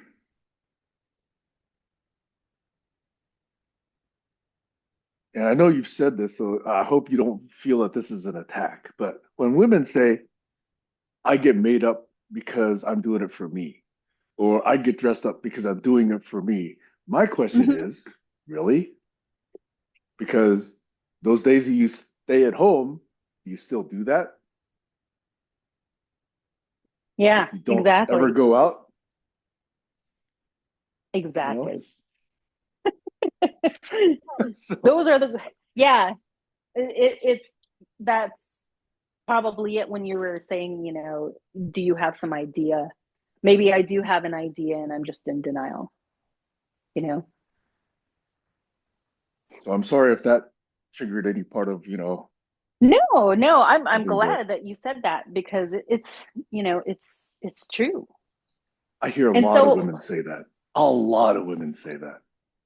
And I always have this question, but you're the first person I've asked, is it true? I'm afraid to ask that of most women. You know that? Because when women say, "Oh, I dress up for myself. I get made up for myself. I'm getting these boobs for myself. I'm getting these butt implants for myself," it's like, really, you know, really? I do have to say sometimes it is for myself. Okay. Sometimes I like to buy cute pajamas just because I want to sit in my house with cute pajamas. Has Mhm. nothing to do with anybody coming. Nobody comes over. I'm with my dogs, you know. Right. Um, Yeah. I sometimes I light a candle, not for any aesthetics that I want to post on social media, Mhm. but for myself. Yep. Yep. Can I support that theme? Yes. And this is going to make you laugh, I think. When Ronnie and I were here during COVID and we weren't going anywhere and we were cooking together and we were spending a lot of time and she was in high school, just for the hell of it, I got each of us, it was one winter, I got each of us a onesie, a Yeah. red onesie. Okay. Yes. So we'd be twins. She'd Yes. wear her onesie, I wear my onesie. And just like 2 weeks ago, I found that onesie and I wore it for 3 nights. I didn't care who was here. Nobody was here. I was here by myself, but I still wore it. You know? Yeah. So Yeah. I understand what you mean about just wanting to have this particular, set of pajamas or whatever. I get that. But at least you know that it's for yourself because you weren't doing it because somebody was coming over or you're gonna go to a pajama party or something like that. You Yeah. know that you were gonna be on your own, you enjoyed it, you did it. It's kind of exactly the same reason I put on that onesie. It brought back memories of those times I had with Ronnie. Yeah. Absolutely. I wasn't doing that, to look good or to look cute or to go out with anybody or go to a pajama party or anything like that. None of that. Purely for my own fun that those evenings. So there are times and there are cases where you can be doing it exactly for yourself. But then if I say, okay, if I'm going to put, I don't know, let's use your example, Botox on my forehead, am I doing that for myself? No. You're probably saying, oh, it doesn't apply to men. I would probably say, no, no, I've never felt the need to have Botox. But from a Some social guys do. standpoint, oh, Uh-huh. really? Yes. I didn't know Sorry. that. Really? Maybe I should then. I got these bags under my eyes, could it fix that? Probably could fix that, huh? Oh my gosh, I won't talk about this today, but I do know. Oh, really? Somebody, yeah, some guys. I got to hear about this. I personally have not Okay. known any guys that have had Botox. For the sake of keeping this a little bit academic, when we're talking about inspiring people to have a better education, I know I was not inspired to have a better education from my parents. I knew they just didn't know how to tell me. I knew that they just knew what they know, like my dad especially, and he knew what he knew in terms of just having a better education for yourself. My mom knew what she knew to have a better education for a higher paying position. Now, if I were to go back in time or maybe even just a parallel life, and I was one of their friends instead of their daughter, I would probably have encouraged them to say, education should not be, for capitalism, but more so to have a more open, fruitful mind, to have these questions, to elevate yourself in society, to have those difficult conversations and that deep insight into yourself, to go against the grain of capitalism and to make a better world for yourself. And, I think with that outlook on education would inspire more people to be, because it isn't, at the end of the day, you and I know, at least, not we all, but probably people like you and me know that in the end, it isn't about Republicans versus Democrats. At the end, it really is about, the quality of life that everybody deserves to have. The respect, that those basic things that people deserve to have, that safety that we don't have. And it takes everybody to do that. And it takes a lot of intentional thinking that we don't have. Because unfortunately, in this society, we are pitting ourselves against each other with our capitalist way of thinking, which is just not good, period. Never has been. Yeah. I'm 99% with you. Up until the point where you said we're pitting each other against each other. I think that we have fallen into the trap where the people that have a lot of assets are pitting us against each other because they've got Yeah. 95% of the assets. So 350 million of us are fighting over the other 5%. Yeah. That's the problem. Is it 5% now? That's awful. Probably like 1%. No, the top 8 people I think own 98% of the assets in this country or some, I don't know, I could be wrong, but it's way skewed. Yeah. And by the way, that happens almost every place where there's disparity. In the whole Bitcoin world, the early adopters have like 90 or 95% of all the Bitcoins, and the rest of the world is just fighting over the last, 5 or 10%. Mm-hmm. It's still that way. So the early people that jumped on, like in 2016, I should have put $100 into Bitcoin when it was like 2 cents. Boy, was I stupid. I know, right? Those are one of those, like, if I could go back in time and do this, I Exactly. would. Exactly. Exactly. I was telling a friend of mine in 1984, buy Apple stock. So he bought a bunch of Apple stock, and I didn't do it myself. How stupid was I? Ay, ay, ay. Yeah, do what I say, not what I do, okay? I'll make sure I listen to that. Ay, ay, ay, ay, ay.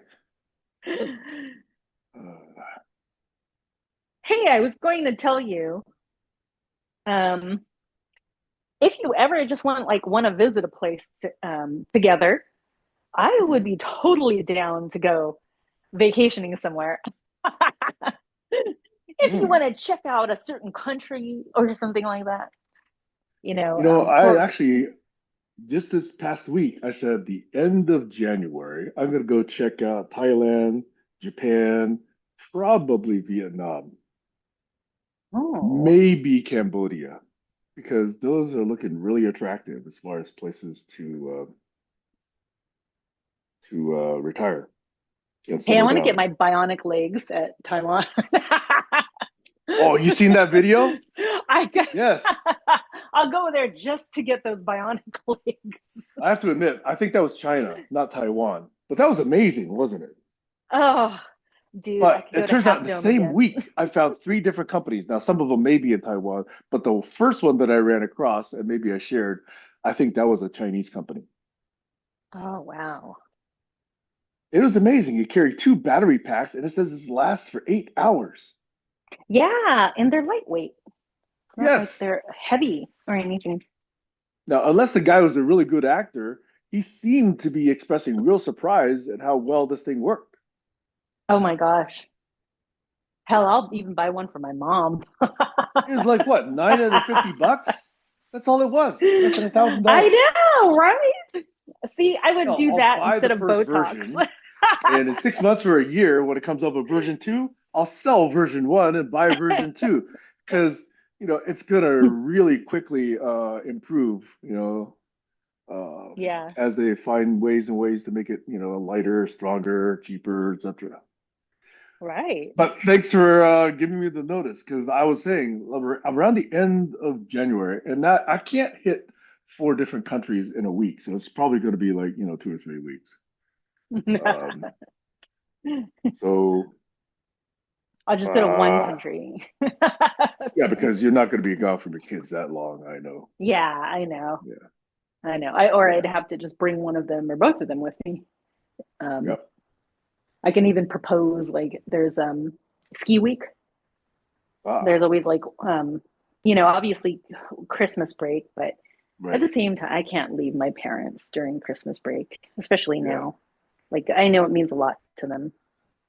Well, one Oh of the reasons I gosh. was picking that date was to avoid the Christmas season when everybody's going to go there. Yeah. Yeah. Everybody wants to go somewhere warm in December. Oh, by the way, a friend of mine, I didn't actually realize that this guy.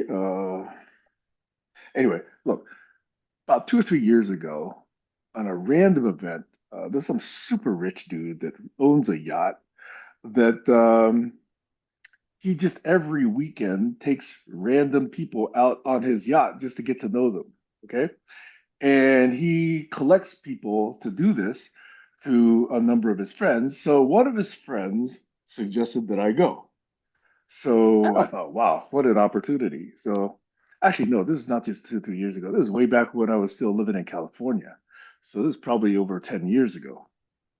So anyway, I go on this, uh, it's a sailing yacht. It's not one of these motor yachts, but it's a pretty big boat. And so there were maybe a dozen people on the boat.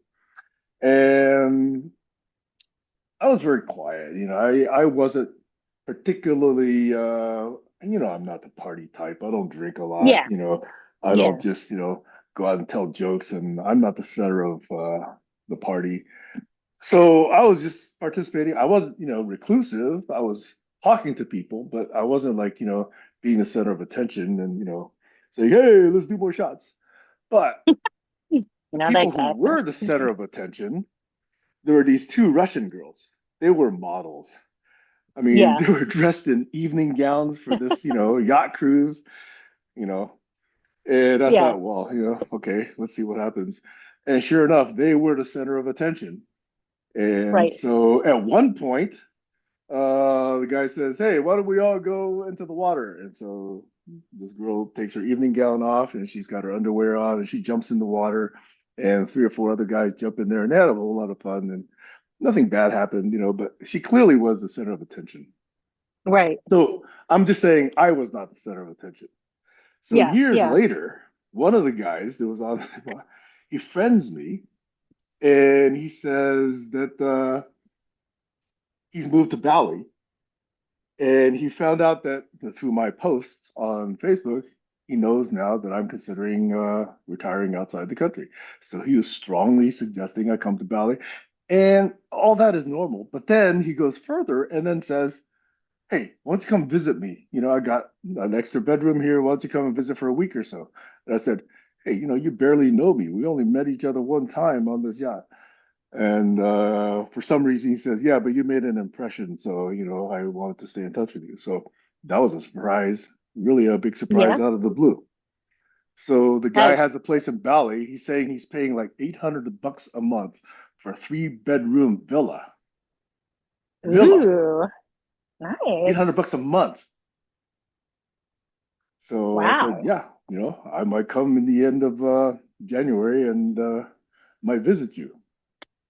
So that was Nice. a really nice surprise to actually have somebody willing to host me in Bali. Yeah. I have another friend of mine who she's Thai and she works at the Japanese restaurant here in town. Am I taking you to Shima here in Stanwood? It's a sushi restaurant. I Very don't good sushi remember. restaurant. Yeah, you did take me somewhere. But Yeah. yeah. So anyway, her name is Som. That's short for a very long Thai name, but I call her Som. Uh-huh. But she says she's got family there and she always goes back there for a month every year. So I could probably, get her advice on where to go and where to stay. And so, at least for those two countries, I have some leads of how to set up the trip. Excuse me. And in Taiwan, where I don't know whether I'll make another stop or not. Clearly, I have family in Taiwan. So just in Vietnam and in Japan, I have an aunt, I think, who's got an empty house that I was thinking about renting from her during my Oh, stay. yeah. Yeah. According to my parents, their house is empty because, they've got two houses. So I'll find out whether or not I can do that.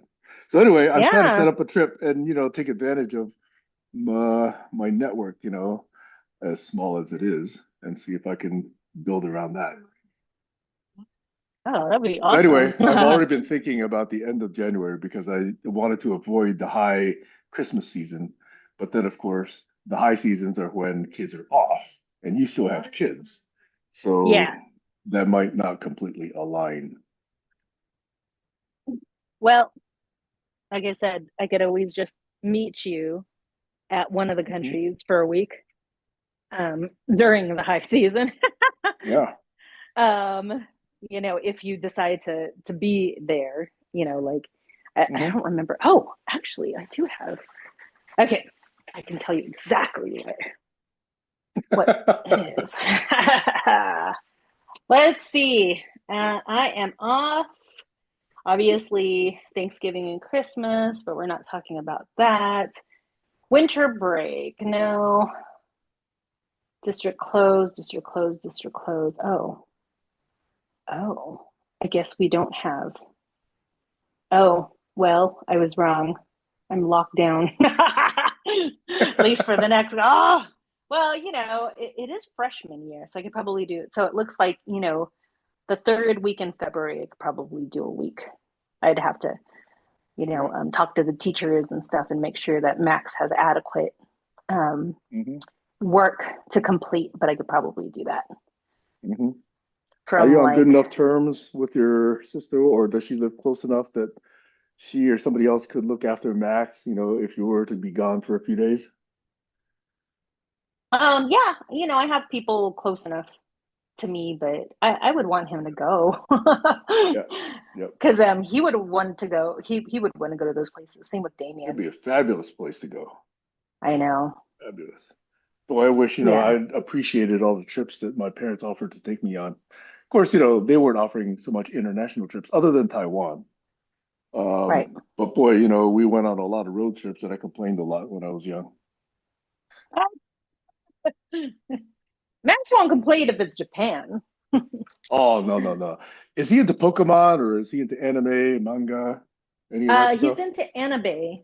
Yeah. Um, Damien's into Pokemon. In fact, he was bummed because we went to a store.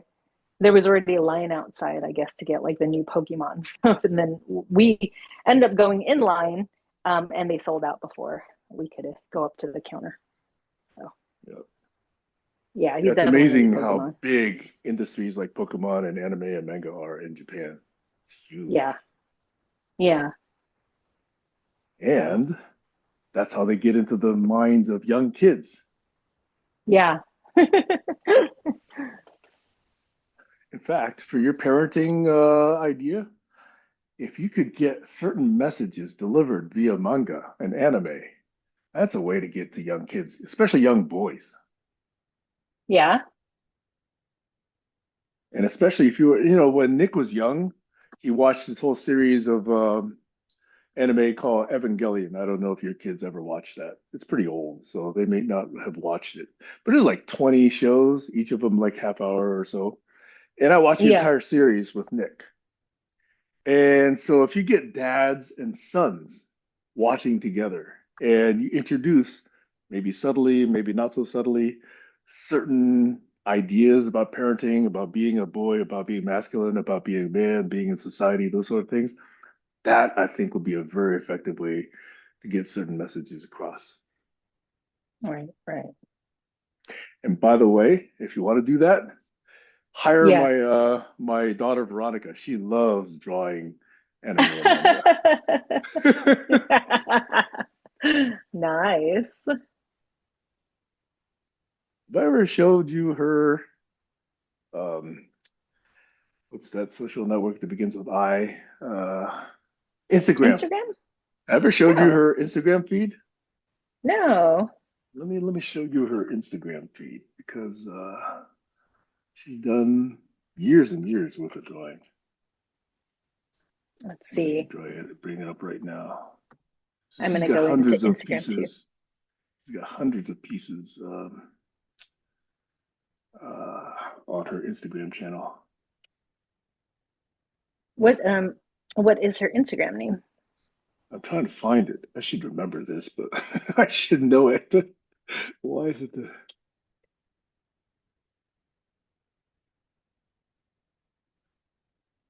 It's really weird. That's why I never remember. Okay, her Instagram name, believe it or not, is it is just that one girl. That's her Instagram name. Okay, so I'm putting it in the chat right now. Here, it's in the chat. Can you see it? Ronnie H. Oh, Oh, sorry, Jez it's in Winter the follows her. Oh, you found it? Wow. You Yeah. found it? Yeah, Ronnie Uh-huh. H. Profile pic art by Starry Eyed Chicken. Yeah, that's her other Oh my her. gosh. Yeah, so this is her work. This is all hand What? drawn. Stop. Yeah, it's all hand drawn. I mean, not on paper. She uses a tablet, but it's all hand drawn. Wow. Yeah. Oh my gosh. Yeah, she's getting way better with her expressions and her fingers and her postures and her, Wow, this is wardrobes. amazing. Is she gonna do something with this? She'd Like, love to do something like that. So she could help you whoa. deliver messages to sons and fathers, I couldn't think of a better opportunity for her if you were really to be able to take that work and work it into a channel that sons and fathers already, enjoy. They already enjoy anime Yeah. and manga. Yeah, if you scroll way back, she's got hundreds and hundreds and hundreds. You can sort of see the evolution of her skill if you go back a few years. Oh my gosh. I gotta show this to Damien. Yeah, this goes back to when she was like, I don't know, 12 or 13, and she's now 22. Yeah. Oh, I see. She has a thing that says puppy.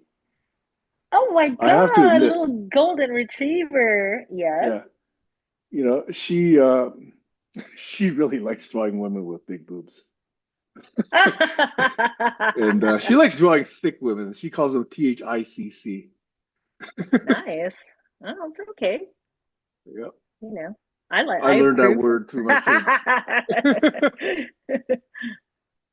Oh Okay, my so it looks gosh. like the first one here is Who is 2019. this Yeah. puppy? Which one is Oh, this which? puppy? It's probably Mm. her puppy, Helios. Aw.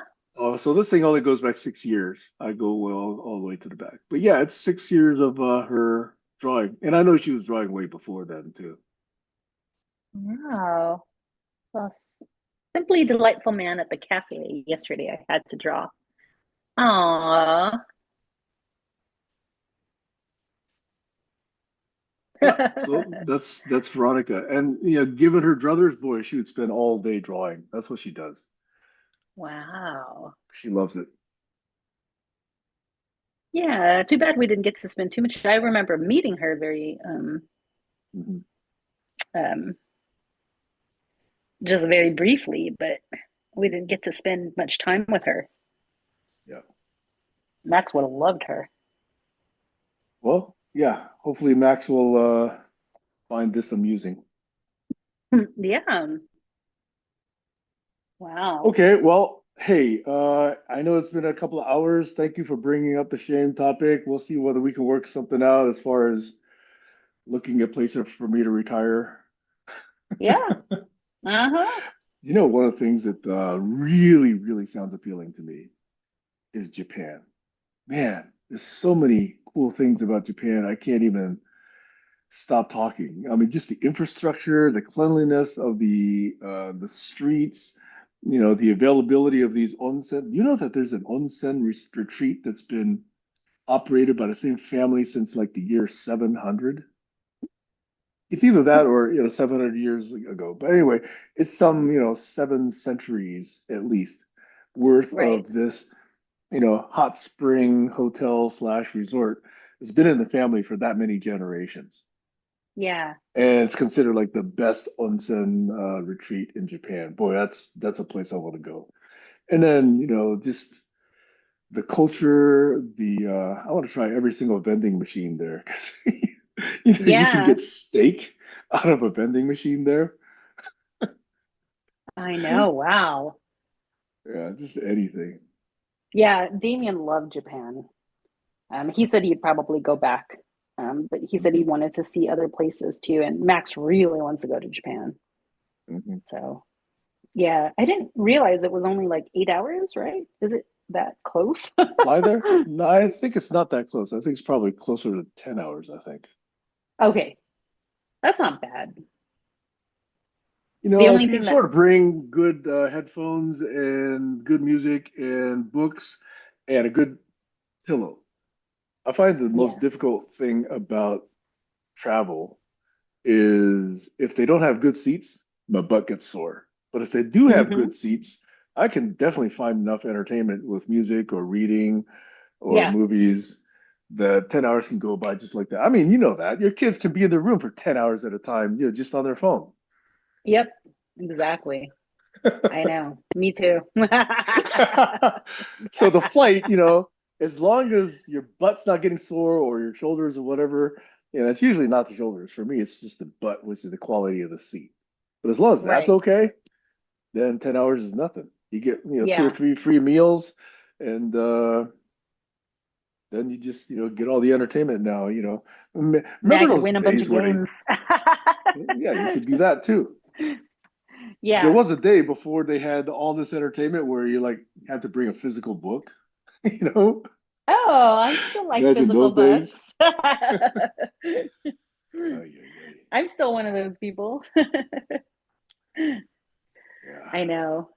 Yeah, that sounds good. I've got to renew our passports, but just one thing at a time. Well, not Hey, my passport's fine, but with Max, I got to renew his passport. But before I do that, we have to get another car for Damien. And you know, anyways, the life of a busy mom. hey, does Maxwell ever ask you why you spend so much time talking to me? Nope, Oh, he doesn't. interesting. Yeah, yeah. The kids don't really. If they do question it, they question it privately. Uh, Yeah, I mean, I think they would question it more if you sucked, if you were an awful, stupid person. Then they'd be like, "Why are you even talking to him?" But I think they appreciate that. You know, I've got good people now. yeah, well, I do drive into ditches, so yeah, they've always got that on me. Yeah, and both of them have met you. So, and That's true.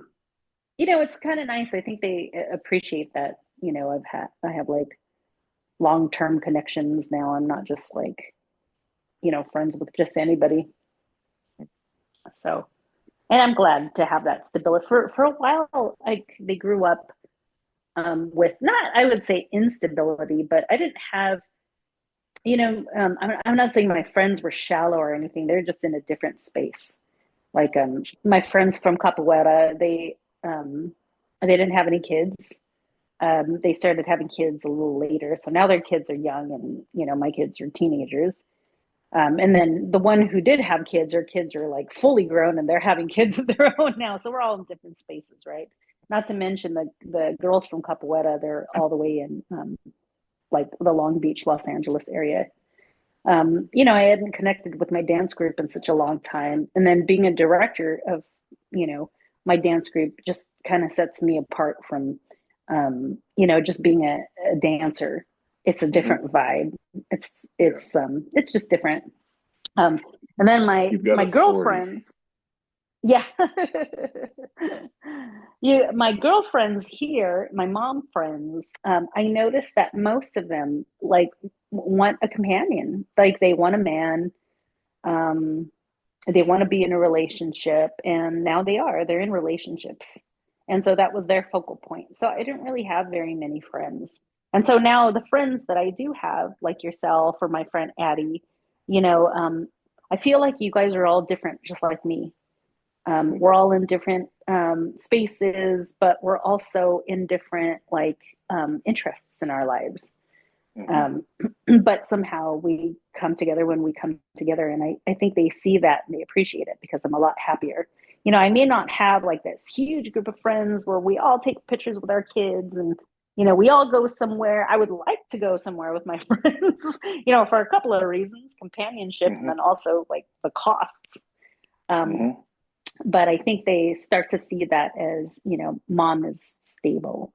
It Hmm. may not be traditional or obvious, but it is stability and a happiness that they can see. Yep. So Yeah. That will definitely bring some stability to their lives. Definitely. I know when I was going through my divorce, that was very unstable for my kids. yeah, Yeah. yeah. Mm. So you were unstable too, eh? Just kidding. Oh, have I told you about my parents and what a childhood I had growing up? No, I'm just see again. This goes back to the need to express, some of the challenges. You know, um, it's important for people to talk about their challenges in life, even if it wasn't a good time in their life, because it's that connection that makes you go, oh, okay, good. I don't feel like I'm the only one, you know. Actually, something you It's said in passing uh-huh. really surprised me. And if it had happened in real time, it would kind of alarm me. You said there was a time in your life you would actually wake up in someone's bed. Did I hear No, you no, right? no, no, no, no. No. You did not hear that right. I thought that was a surprising thing. Ew. Oh my gosh. Okay. This is one of my shameful What did stories. you Let's talk exactly about say? Because shame. that's Okay. I thought I heard something. No, no, no. You heard something, but it wasn't like that. It was about we were talking about AA meetings, and I was talking about how I thought I had a problem. And so I went Yeah. to an AA meeting, and I'll tell you about that meeting because that was funny too. And so, anyways, I had these roommates in Huntington Beach, and I got them from. This was like the only time I got roommates from like an ad. Okay, thank God, Wow. I like learned that lesson right away. And these roommates were drinkers. Okay, they drank a lot, and so I started drinking a lot too. I started going Ah. out and partying and everything, and so Wait, were these actually, roommates women or men? women, and they Oh, had okay, these fine. like disgusting boyfriends. Anyhow, their boyfriends were disgusting. Um, but thankfully, I was a mean girl. I wouldn't say I was a mean girl, but I would say that like at the time I was, I knew I was attractive, and I knew I could just like diss on guys, especially if they were being assholes. So guys stayed away from me, especially if they were assholes. They stayed clear away, and I'm glad they did. But anyways, I digress. So I had a coworker whom I thought was very attractive. He was this blonde guy. He had blue eyes. He was a surfer. He was kind of a stoner too. And it was when I was working at the Pegasus School, and I just found him to be very attractive in passing. He was a teacher's assistant. And so one day around this time, I was going to Huntington Beach. There were some parties going on, costume parties, and I ended up being in, one of my Tahitian outfits, which of course was very sexy. So I went to this bar and I saw him. I'm all, hey, what's up? Immediately hung out with this guy. Okay. And he was so happy, I suppose, to be hanging out with me. And we just kept going bar hopping, and he bought me drinks, drink after drink after drink. And they were all mixed drinks. They were all different kinds of mixed drinks. And I remember walking to his place and stumbling. It wasn't, the best situation of my life.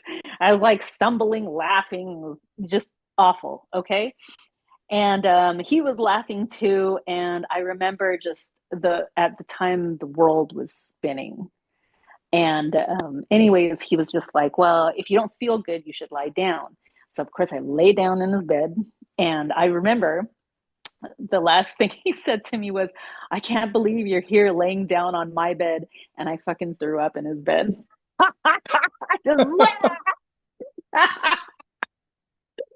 And I heard a oh, and so I like throwing up in the middle of his bed, right? And then I start crying, and I go to the bathroom, I throw up there, and then I don't get out because I'm ashamed. Like my roommate actually had to go because I called my roommate. I'm like, can you get me? I'm here at my coworker's house, and I just threw up. And so I called my roommate. My roommate picked me up and, brought me home. Thankfully, we were still in Huntington Beach, but that was what I was talking about. And I think after that weekend is when I went to the AA meeting. It was like, I have a problem. Oh my God, I have a problem. And so I went to this AA meeting, and I just remember like walking in there. Okay. This is a very attractive 20-something-year-old woman, thinking she has a problem. I walk in there, and these tore up looking dudes are like so excited. They're all, hi, you know, are you here for the meeting? I'm like, yeah. And they're just like, oh my I'll be gosh. your sponsor.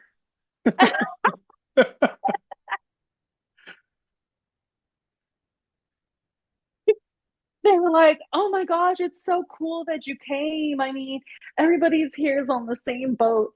And in my head, I'm all, I don't think I'm on the same boat, man. Like, you guys look terrible. Like, is this like, that's when it opened my eyes. I'm all like, I drink a lot, but I'm definitely not like this. And then, of course, it came around. We had this round table, right? A lot of people were there. They stood up. I'm so and so, I'm an alcoholic. I'm so and so, and I'm an alcoholic. And they're like applauding each other and everything. There was a few guys who I think they were there because the court ordered them to be there. They didn't say anything. And I just remember I had to stand up and say, I'm Kayla, and I'm an Hi, Kayla. afterwards. They were so happy. They couldn't believe I was there. They wanted me to come back, and I never set foot in that place again. So. They're probably still waiting. So yeah, those are my stories. Okay. Well, that fills in a few details. So no, I did not just randomly, wake up in somebody's bed. Thank God. I mean, But I it don't think wasn't I've a ever been better. that drunk, so it's hard for me to imagine doing that. No, thank God those days are behind me. It'd be troubling to me if I actually woke up in some guy's bed.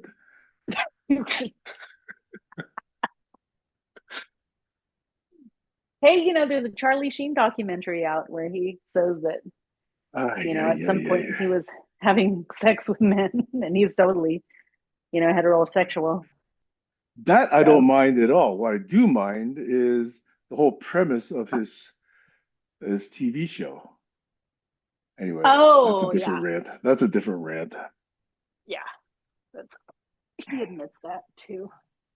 He admits that that wasn't a really good time in his life. Yeah. Oh my God, I'm have to get new doors. Oh well. Anyhow. Good chance to teach Maxwell some carpentry. Oh, I know.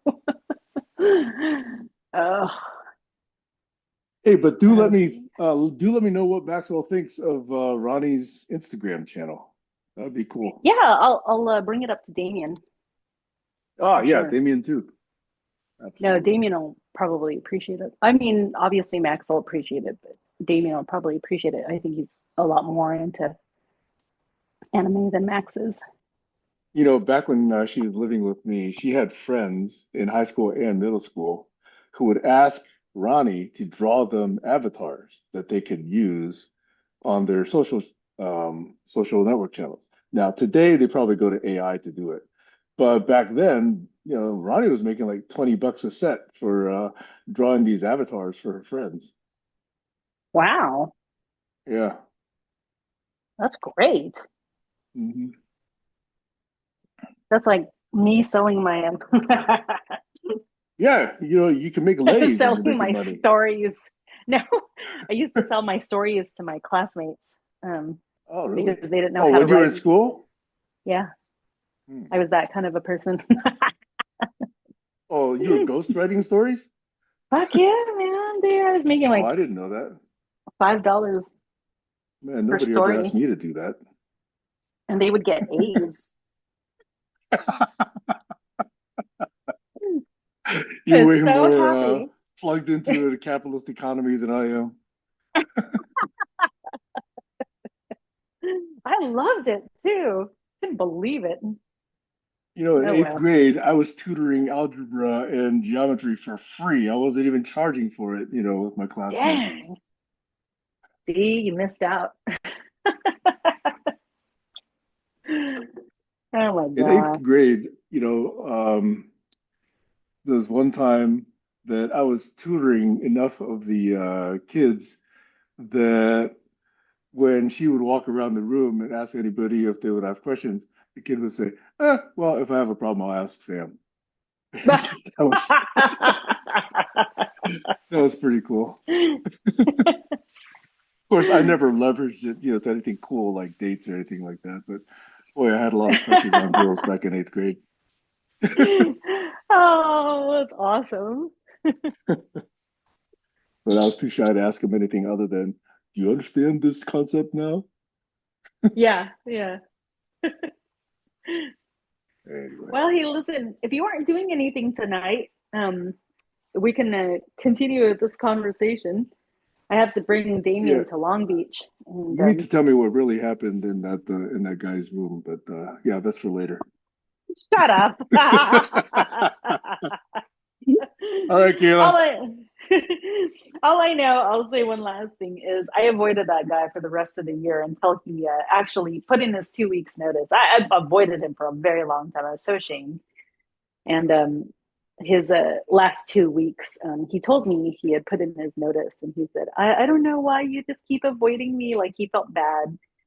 And I was all like, isn't it obvious? I threw up on your bed. Of course I was gonna avoid you. How embarrassing. And he's all like, He I would have. didn't feel that way, and blah blah He was blah. trying to forgive So you. Okay, he was trying to find a way for himself to forgive you. But we'll go with that. Okay, we'll go with that story. okay, sounds good. All right, Kayla. All right, I'll talk to Talk you to you later later. then. Okay. Bye for now. Okay, bye.